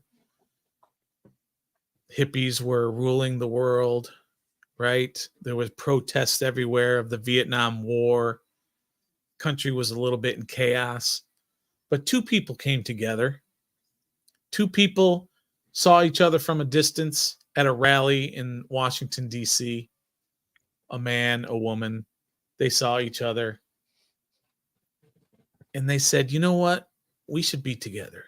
We should be a couple. And so they ran off into the woods and decided to be a couple for, 13 minutes, 14 minutes. I'll give my dad the benefit of the doubt, 17 minutes. And they did it right there in the trees behind I believe was the World War II Memorial, 1968, in the fall. My dad gave it to my mom right there. Did it, pounded it real good. A few months later, your boy comes out. It's actually probably closer to 9 months later. Your boy comes out into the world. That's me. March of 1969, I entered the world. Well, as I grew up, I played sports, right? We all did. We all played sports. We love sports. And when you play sports, everybody's got a nickname. Usually, it has something to do with your name somehow. Maybe they add a Y, like all the guys in hockey. Ovechkin is Ovi. Backstrom is Backy. Wilson is Willie. They add an I or a Y. But in my case, they took my last name of Stone, and they said, Stoner. That's your name. That's what I've always been called. My last name is Stone. My nickname is Stoner. 2nd and 14. Pass out to Fant. Fant's going to get pushed out of bounds. Makes this more of a 3rd and manageable for the Seahawks. Great story time. Love to have it. Yep. The name is Stone. The nickname is Stoner. Nothing exciting. But I had to embellish it a little bit to make it seem a little more exciting. I really love the moment where you said that your dad pounded your mom. That was great. I mean, that's what happened, right? Do you need a class on how babies are born? 3rd and 6. I got one of my own. I'm very well aware of how that one came out. That's a fun story. EP would kill me though. Great. 3rd and 6 here. Quick pass out. Obata almost gets a hand on this one. This is going to be short, but they're going to go for it. It's going to be 4th and 1 at about the 36. They're definitely going to go for it. Washington territory. Last time we saw them do this, they did get that offside penalty. Then they had to kick the field goal. Let's see if Washington could make that happen again here. Smith and Jigba is on the wrong side. He's going to have to line up in the slot. 4th and 1 from the shotgun here. Don't jump. Charbonnet in motion is going to take this handoff. He is going to get that first down there. It spins around from Cam Curl. And that's a first down from Seattle from the shotgun on a running play. Yes, however, Nathan, and I was just going to mention this, he wasn't just standing there. Watch. He was moving, and so he didn't start from a dead stop. You see there? I don't know, little innovation. Why don't we try that, Millhouse?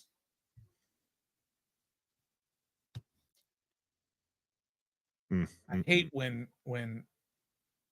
it's just 8.2 so obvious. yard average for Charbonnet. Motion run. Charbonnet stuffed after a couple of yards there, but now, really regardless hurt his of what average happens here in this drive, Nathan, Washington is going to have to just drop back over and over and over again and expose Sam, expose that weak offensive line, because now you're going to be behind possibly by 2 scores.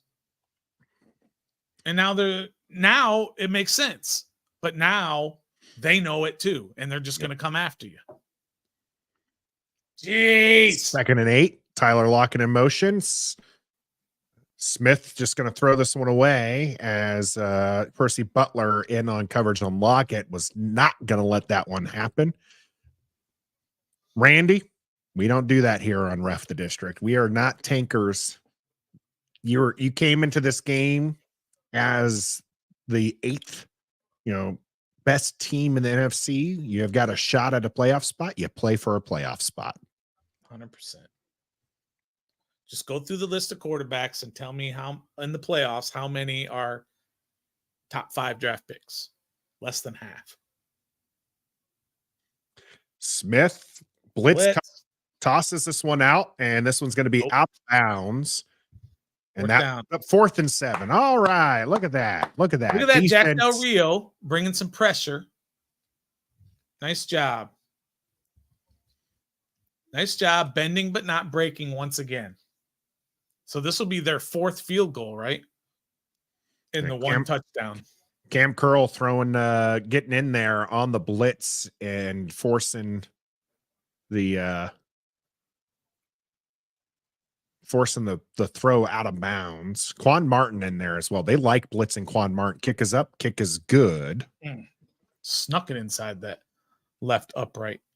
19-12 here. Looks like they're wanting a penalty on Washington.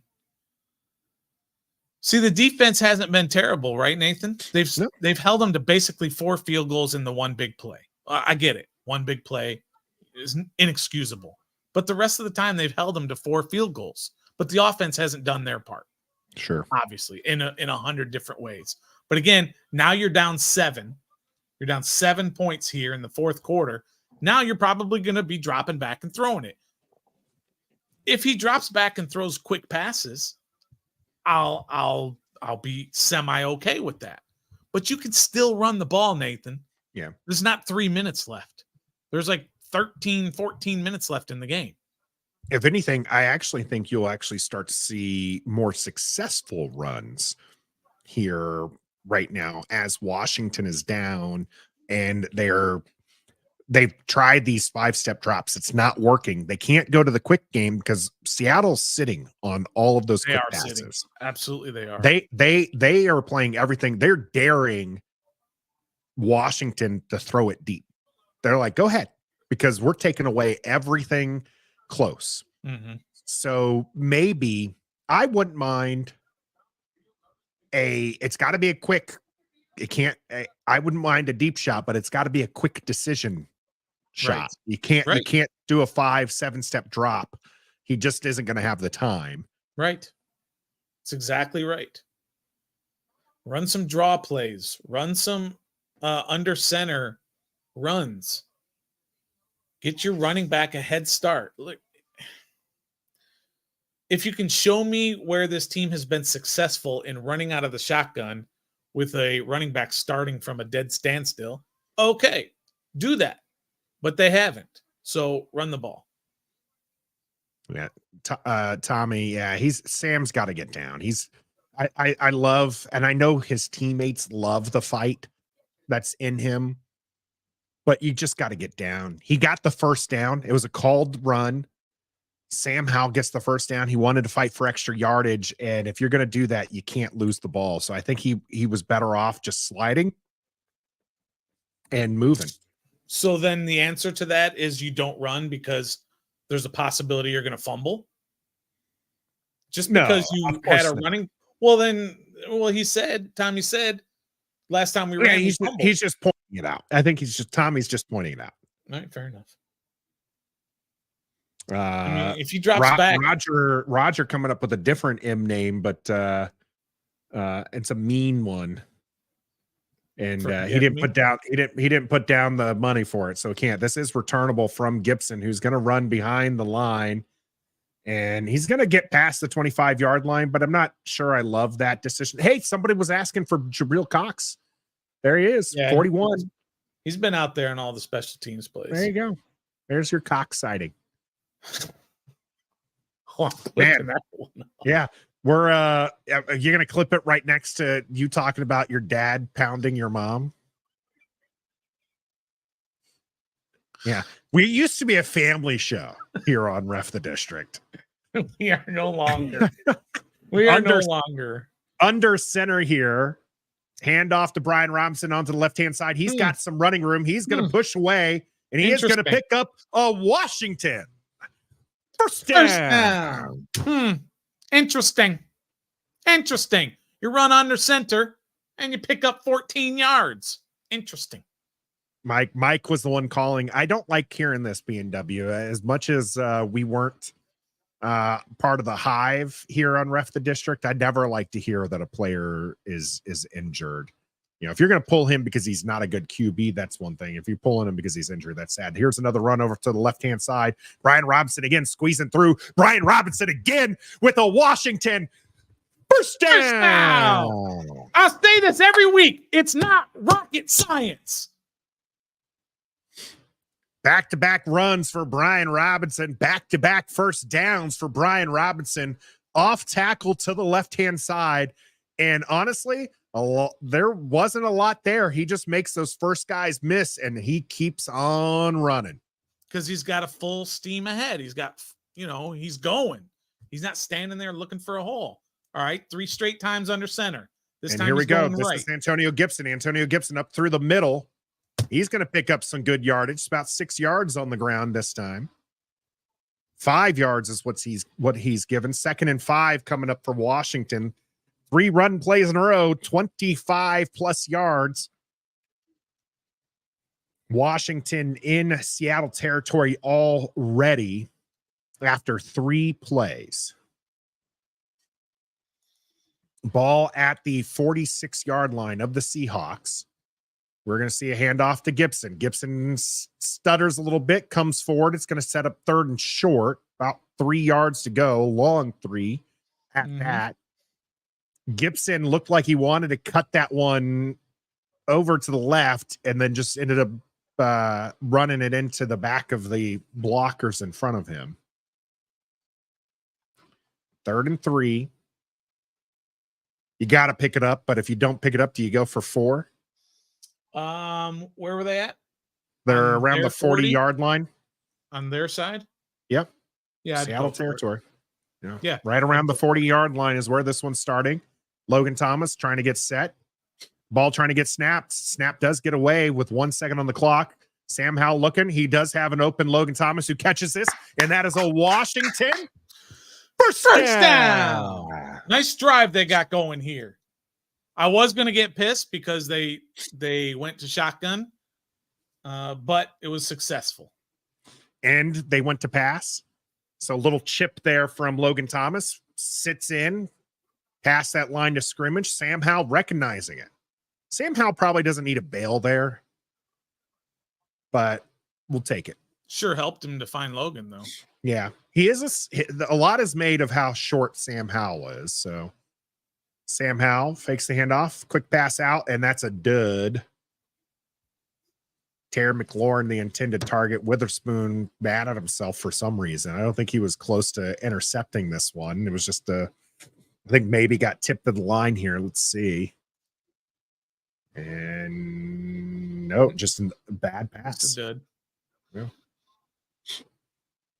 Run for 15, run for 12, run for 5, run for 2. Pass. Watch. 2nd and 10. Pass. Ball at the 35. Brian Robinson is your running back. It is going to be a pass. It is into the middle to Brian Robinson. Brian Robinson has De'Ami Brown blocking. He gets through the first tackle and picks up a Washington first down. Washington in the red zone now. Moving this ball quite nicely. Down a touchdown and an extra point. Brian Robinson getting a good little juke out there twice. De'Ami Brown with a good block too. Mm-hmm. And then a missed, broken tackle. Got him an extra 5 yards. He's been really good in the open field. I mean, he's got 120 some odd yards receiving. Terry McLaurin up top. Shotgun. Sam Howell in shotgun looking to throw. Does get this one out. Hit as he throws, but caught by Antonio Gibson for a Washington touchdown. Oh, look at that play. Whoa. Wow. That looked like, I thought that was going to be like an interceptable ball because his arm got hit. A lot of his touchdown or a lot of his big plays have been when his arm gets hit right at the end, following through. He does this thing. See how he can't follow through. He just flicks it. He does this thing where he's falling backwards. Yeah. Joey Sly kick is up, and it is good. We've got a tie ball game here. All right. In the fourth quarter, Antonio Gibson with the touchdown from Sam Howell. Doing what now, Stoner? Throwing the ball. Throw in the ball. Throw in the ball. Throw in the ball. But how about all that was set up because of the nice running game? Because they were running the ball so much early on. Who gave the inspirational speech for this drive? Your boy. I gave the you came down and you talked to the team. Yeah, they heard me. They heard me loud and freaking clear. Giving us a hell yes. Yeah. Let's go Washington. Man, we haven't actually sung the song. We've got 2 touchdowns. We haven't sung the song yet. We'll get back there. We'll get back to the song. They scored another touchdown. We're gonna lose our dang all minds. Oh yeah, and not apologize for it either. Nope. Let's see. Patriot clips. Why does it take 4 quarters for EB to run it? I wish I had an answer. I really do. He definitely uses the pass to set up the run. We see him calling a lot more run plays in the second half. That's where the ratio seems to condense a little bit. The Twitterverse is saying that it was another bad snap on that extra point from Cheeseman. I bet it was. Something about, they said Cheese better be buying Tressway a massive, giving him a massive Christmas bonus with all the bad snaps he's been handling. Yeah, bad snap is part of the reason why Washington is in a tie game right now. Let's see. That was a really good drive, by the way. Where did that start? Was that was after, right?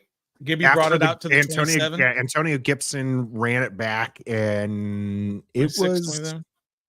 I thought it was further than that, wasn't it? I think he just got it barely across the 25. Did he?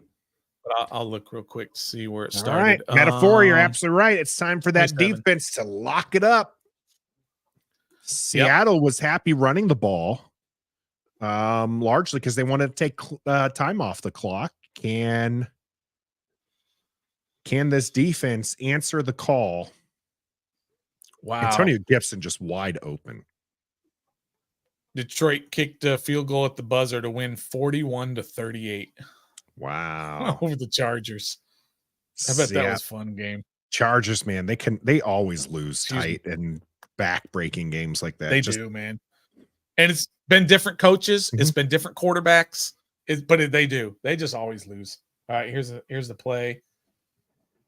Yeah, so Gibson is going to leak out here. Yeah, and nobody covered him. Was that's Bobby Wagner? Bobby Wagner actually pushes Gibson and never recovers. Yeah. Yep.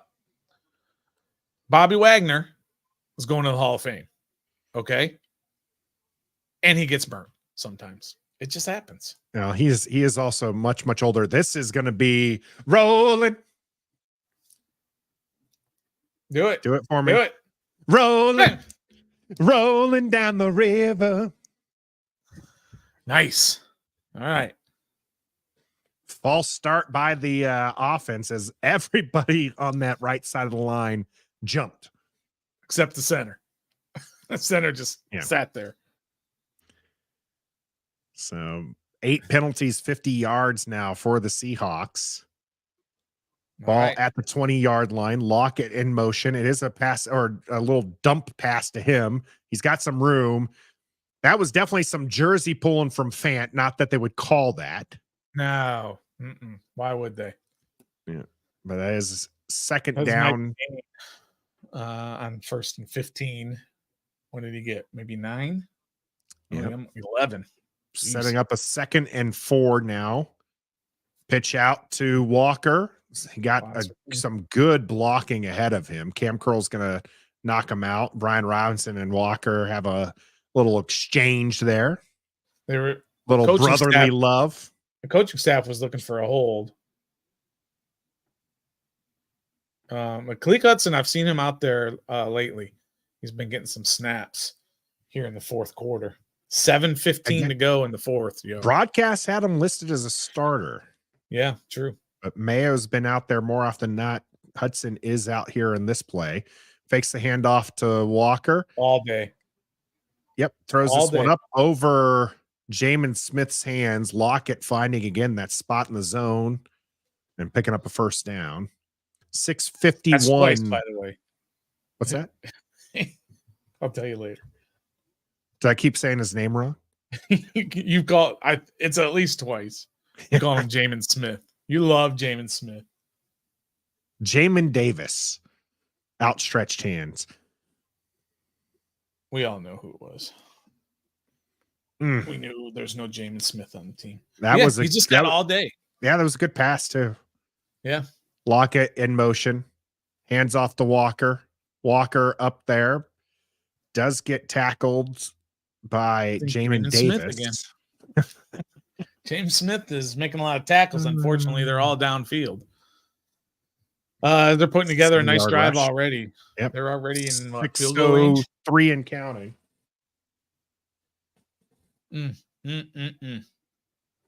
That's the guy I want to be. I wanted to be our offensive coordinator. 2nd and 3. Waldron. Handoff to Walker. Doesn't have room. Nice. Andre Jones is going to do the finishing jobs on there, but that was Deron Payne, Jamin Davis, and Ridgeway. 3rd and short. Big play, Nathan. Original. We're down to almost 5.5 minutes in a tie game, and it's 3rd and short. If they get this stop, if we don't get the stop, they're going to knock off a couple more minutes. And now we're down into timeout territory. Well, not quite in field goal range. So. Blitz incoming here. Smith is going to try to dump this one off, and wonderful job. Percy Butler with a tackle for a loss. Will they go for it? No, I don't think you can. You lose yardage on that 4th down. They're going for it. It's Pete Carroll, man. Smith was running off. He's staying in, man. Yeah, blitz came in. They were trying to get the quick pass out to Fant, who cannot get away. Percy Butler reads this perfectly. So it is going to be 4th and 5. They do go for it.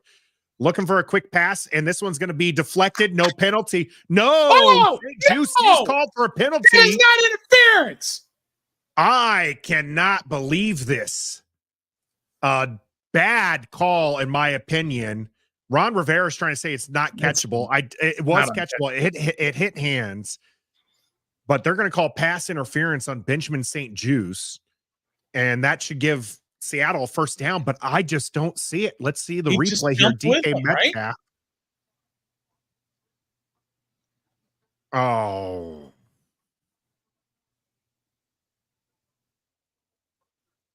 Can't you hit the guy within 5 yards? And doesn't he have the right to, I don't know, man. 1st and 10 there for looks like there's a play clock. Nope. Illegal sub. Too many men on the field for Washington. Washington just given free yards away now, like a Veterans Day buffet. I don't like that call. Yeah, I'm not a fan of it. Not a fan of it. No, that's a terrible call. 1st and 5, ball now at the 27-yard line. Smith looking to pass. Has some time, gets this one out short to Lockett. Lockett pointing out Mayo. Yeah. Why don't you block it? I mean, why don't you cover Lockett? I'm just throwing it out there. Maybe don't put Miracle Whip on Lockett ever. Try to do whatever you have to do to not make that happen. I agree, Hibiscus. It's an iffy call, but we're still letting them drive down. I mean, they're not on that play. That was 4th down. You can't say that we're letting them drive down. We had stopped them. 1st and 10 at the 11. This is going to be a run by Walker, who's trying to bounce this one outside. St. Just not letting it happen. We're going to see a face mask call.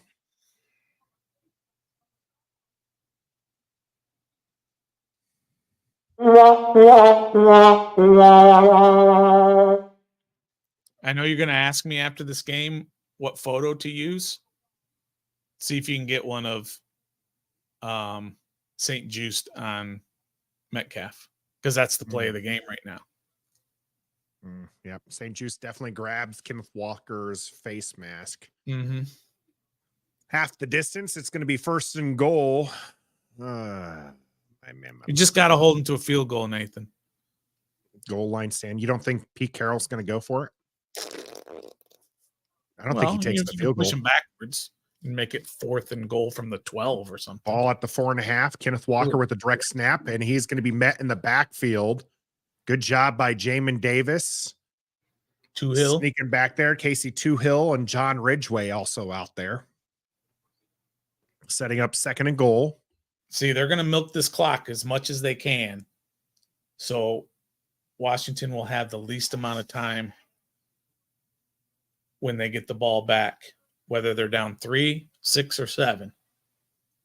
Seattle's job is to leave as little amount on the clock as possible. It's rolling this one out, looking for a pass. This looks like it's caught and a touchdown for Lockett.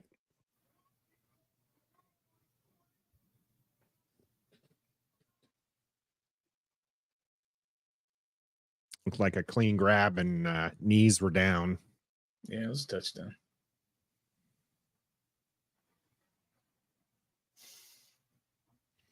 Rolling out of the pocket to the right. He's been very accurate this year on that. St. Just still in coverage and great throw. Great catch. That was a great throw. That wasn't a good throw. That was a great throw. Right where it needs to be. Mm-hmm.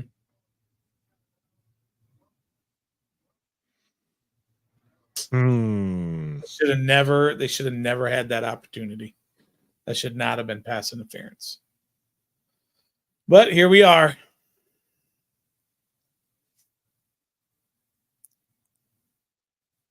Extra point here for Seattle is up, and that will be good. It's back to a 7-point game.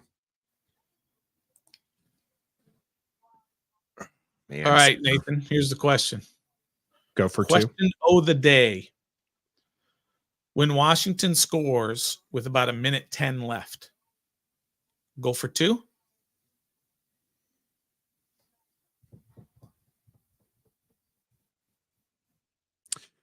Screw it. Let's go for 2. Might as well. 439 yards of offense for Seattle in this game. Yeah, defense hasn't looked good, and maybe the rewatch will make it look better for me, but I know that they've seemed to be doing okay, but they're constantly getting pushed back. No, I think you're right. I think defensively they haven't been great. But up until that drive, I think they've been really solid. Except for that one big play. But that drive, I mean, that plays into it.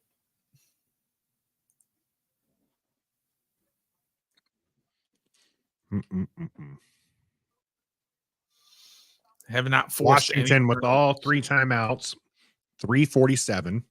You got to bleed all the clock, too. That's the thing. Yeah. You don't have any confidence that your defense is going to be able to stop them. He is going to run it out from the 2. Gibson has got a little bit of hole. He will get it nearly to the 30-yard line. Yeah, so they're still at 35, 38 passes and 13 runs. Arizona winning at the final seconds as well. Usually a game comes down to a lot of close games this year. Today has been like all close games. Under center, handoff to Brian Robinson over to the left-hand side. Chris Paul's got to stay engaged there. If he does, that's opening it up. But Reed able to get away from Paul and swallows up Brian Robinson after a yard. Brian Robinson shakes his head as he runs to the sidelines, which means we'll see Antonio Gibson and likely Stoner. A pass. Which, XP going to come back here. Washington has to score for it to matter anyways. So 2nd and 9 and shotgun. Gibson back there. Blitz. Gibson got him. Wide open Logan Thomas. Picks up, make this 3rd down and manageable. All right, we got to start. I don't know. You want to pick up the pace a little bit here? 3rd and 2. I told you they want to milk the clock. I know, but I don't know. You're probably right. They got all 3 timeouts, right? Gibson gets in front of Wagner, opens up the lane for Logan Thomas to catch this one, set up a 3rd and short. I mean, this is 4-down territory. You're not punting. Gibson still the running back.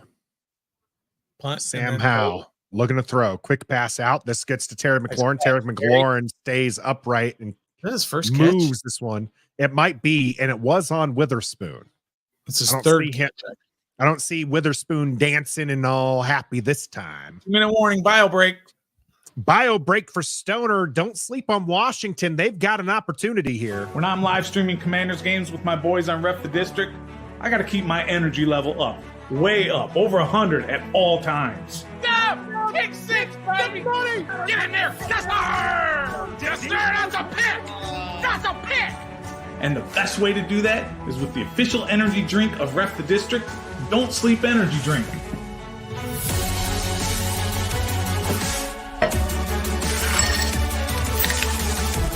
Don't Sleep supports those who believe in themselves. Head on over to don'tsleepenergy.com and enter the discount code DISTRICT to get 10% off your entire order. That's code DISTRICT to get 10% off at don'tsleepenergy.com. Don't sleep makes you great. Let's go.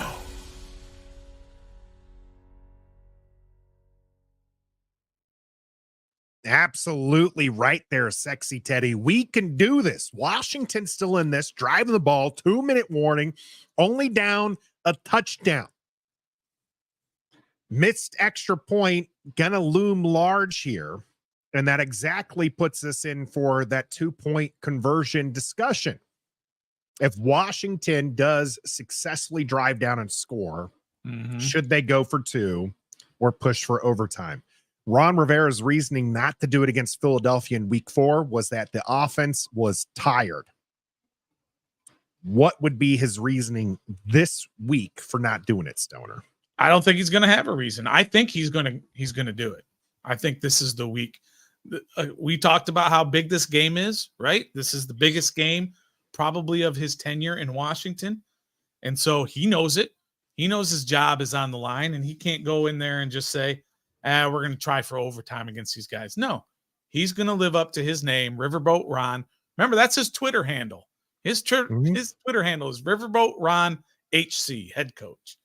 So he's going to live up to that name finally, and he's going to go for 2 after Washington scores.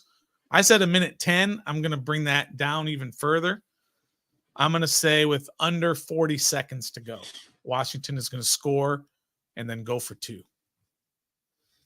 With under 40 seconds to go, because They've got all 3 timeouts. Seahawks got all 3 timeouts. It's first down, right? They got the first down. So they got a fresh set of downs, and here we go.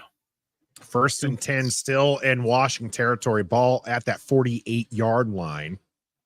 Byron Pringle's going to go in motion. Sam Howell in shotgun, looking to pass, rolls out to his right. He throws this one down the field. Gonna go. Thomas was the closest there, but I'm pretty sure this was just him trying to throw this ball away. Yep. Smart.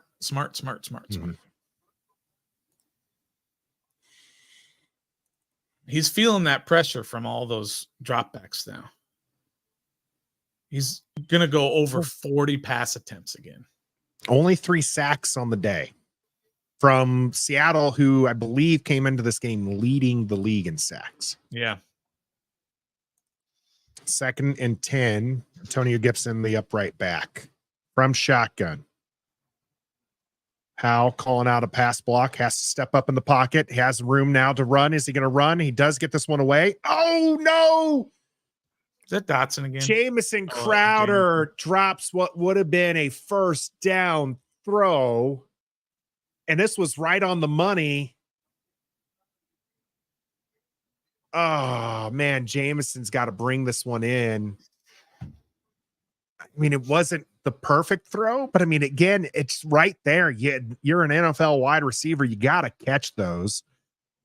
3rd and 10 now. And now we're in dangerous territory, Stoner. As you mentioned, 4 down territory regardless. Me personally, pick up positive yards here. If you know it's 4, you'd have 2 downs to work with. You don't have to get it all in at once. Using a timeout on a dead ball situation. Why? Is the crowd noise taking that much effect? It's not 4th down. It's 3rd down. That's that could come back to get him. Yeah, that's not great. That's not great here. So yes, I would like them to pick up positive yards. If you get 8 yards here, that's fine. Right. Okay, you're going for it on 4th down. Don't go for the home run ball here. Pete Carroll jumping up and down, loving that they had to waste a time out there. Yeah. 3rd and 10 from shotgun. Blitz. Sam Howell's got pressure. He does behind you. one off to Gibson. Gibson's going to run this one. He dives. He's going to be just shy. Clock is going to continue rolling. And that was that. That's now 8-9 yards, setting up 4th down here and 1. I bet they could have used a timeout there. Would have been nice if they had a timeout. If they don't get now they use one. Now they take their second timeout. I think it's good to use a timeout there, Nathan, but they burned one, so now they have even less. But yeah, I think that was smart to use a timeout there. Time for the command the rear, as Metaphors got the highest dollar amount in on the tush push Washington area. And that's a 1st down. Or at least it's a half mark, like the half-inch away there.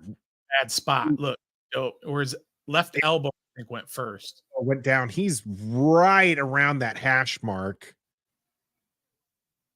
Let's see. Can they look at it? Can they upstairs has to look at it? Let's see what that's called. It's from shotgun, so no command the rear. Wait, I think they're coming in. I think refs are going to come in here. Oh, Seattle takes a timeout. I think Seattle was thinking this was going to be that command the rear. And what is command the rear? Oh, that's our presidential push is now called command. Oh, metaphor put in the money, so it's command the rear until somebody puts in $2 or more dollars. I wasn't getting it before. Yeah. If someone wants it to change the name, they got to put in $2 or more. But right now it's Sam Howell coming out here on a 4th and 1, ball at the 43-yard line of Seattle's. Do or die here with only 1 timeout left. RPO. Run Pick pass up. option. Oh God, it's in shotgun, Stoner. I still don't like the spot, by the way. No, spot's not good. It should be at that hash mark. Sam Howell looking, quick throw out there, gets to Terry McLaurin, and a Washington First down, baby. You got plenty of time. Plenty of time. Plenty of time. Nice play call. Ball nice at the execution. 35. Brian Robinson is out there. Sam Howell pass in the middle, gets to Dotson. Dotson unable to bring this one down. Wagner in coverage. That's all right. I mean, Stops if you get the clock. that, it's a 4-yard gain and the clock's moving.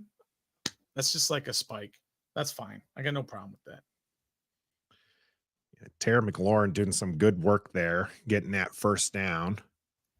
Nice Sam quick Howell pass. throws that slant really well. He's like Kirk Cousins in that. Kirk Cousins is a master at that, but Sam is very good at that quick slant. 1 minute and 8 seconds on the clock, 10 on the play clock. Sam Howell in shotgun, fakes it to Brian Robinson. He looks like he was going to eat a sack. Now he's going to get this one away to the center and almost intercepted. As that ball starts, almost caught as well. That ball was just bouncing around everyone. Almost caught, almost intercepted, almost caught again. But it's amazing, though, that he's standing back there in shotgun. It's a 4-man rush, and he's under siege. I'm just glad he got it away. That center of the line just unable to hold. So it was over the head of Byron Pringle. He gets a hand on it. Defender gets a hand on it. And then John Dotson looks at it fall down. Oh, he's got time. Has time, throws it deep over to Deontay Brown with blockers. Touchdown! Oh my goodness! Well,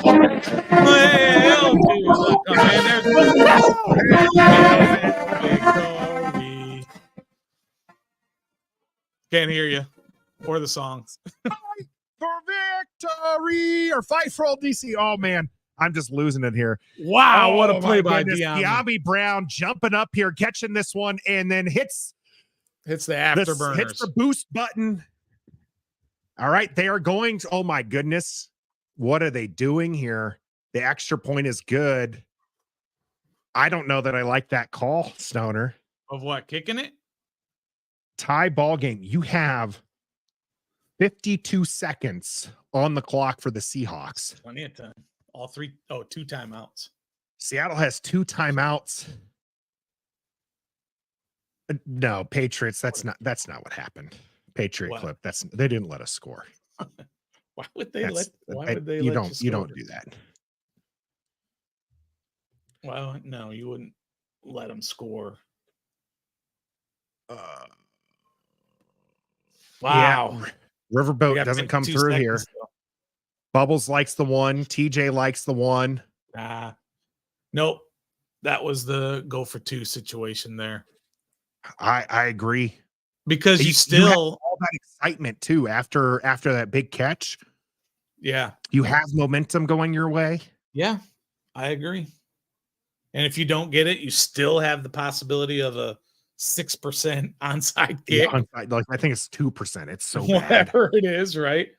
I mean, you still have that as your backup. God, if Joey Sly doesn't miss that opening extra point. Oh man. I mean, we'd still be in the same position though, right? I mean, I guess we'd be down to kick a field goal. It'd be instead of overtime, it'd come down to the field goal because that's what this is now. Make no doubt about it. Seattle is 100% playing for a field goal attempt here. Oh yeah. They'll take the touchdown if it comes to them, but they want to do, march it up to around the 35-yard line, kick. They got a good kicker too. And the defense. Oh, Stoner. Why do we do this to ourselves? First and 10, ball at the 25, in shotgun is Smith. Smith has thrown quite a few interceptions. This time he's going to get flushed out. He's going to dump it off. Charbonnet is going to truck over Quan Martin.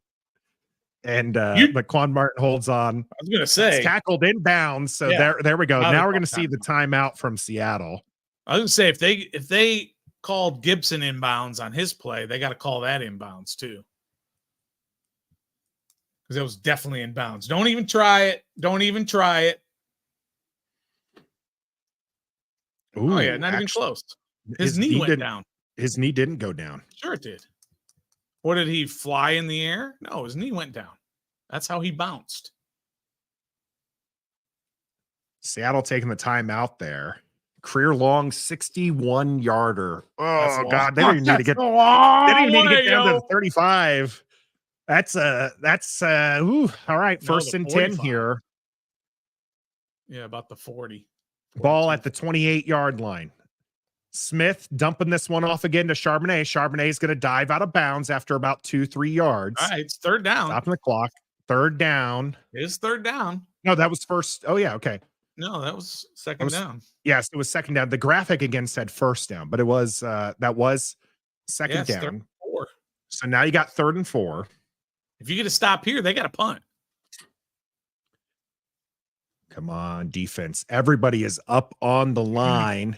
They're coming. Not everybody. They're They coming. do delayed Oh, blitz. they picked it up. Oh! Catch this one. St. Juice in coverage. They came with the blitz, but take the timeout.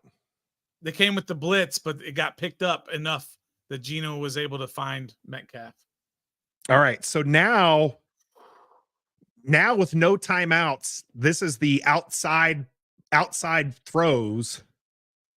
They don't really want anything in the middle. This time they were willing to do it because they had that timeout. Yeah, they got no more timeouts. They can do something in the middle, but as soon as they do, they got to get up and they got to spike it. Yeah, this one is all the way down to midfield. Man, they came with the blitz. I don't hate the call, Nathan, on defense coming with the blitz. It just got picked up. So now they need about 10 yards. They get 10 yards. How much time's left? Give me the time. It was raining earlier. 28 seconds here. Plenty of time. This one's going to be defended. St. Juice this time in coverage. Locking them up. We'll lock it up. Okay. Not everybody's with you on the blitz call. Good coverage by St. Juice. No flag. All right, come on. This is where we need an interception or something. 24 seconds left. Smith from against DK Metcalf in great position. And this kind of let him go. Oh, no. I would have let him go like all the way down to the 1. Because, see, now they're trying to get their. Yeah, this is what they should have done in the first half. And there we go. Ball was snapped and spiked at 3 seconds.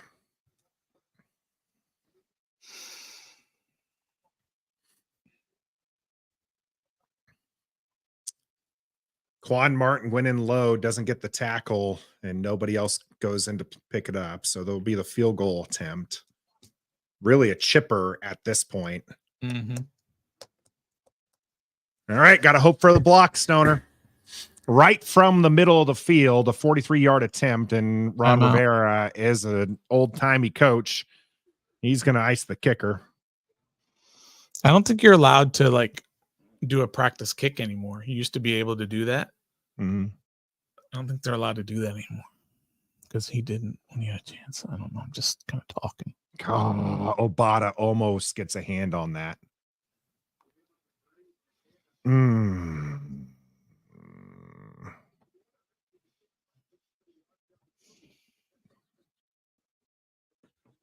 43-yarder, middle of the field. All right, David Mayo, do something I've never seen you do and jump over the center here. David Mayo is up. You guys have what the flip was that on the effort? Field goal is good. Time is out. Seattle's going to win this one by 3.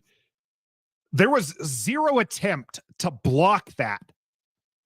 You had more than 3 guys back there knowing that they've got to get a block to send this to overtime, and they don't do jack rabbit. David Mayo doesn't even move in. I think Jamin Davis is on the left side. He doesn't go in. Your edge rusher stop. Like, what is that? What kind of effort is that?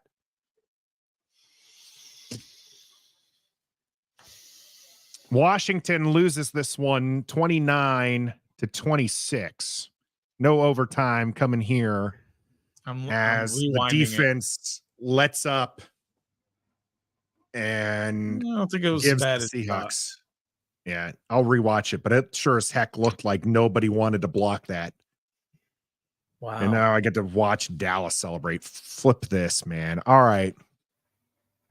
We've got instant reaction coming up later today. You'll get to catch that here on the channel or listen to us on an audio platform, your favorite. Make sure you leave us a rating and review.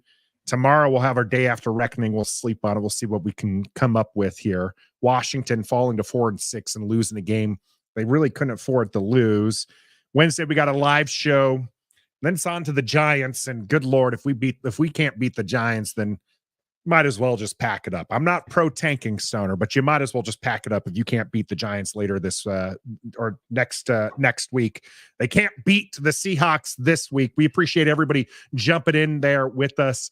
We'll get your thoughts, especially on this game, on who your go-goes, no-goes, and stuff. That'll all come later. We're brought to you by Bet Online. I'm Nathan. That's the Stoner. We're Ref the District. And until next time, be a fan.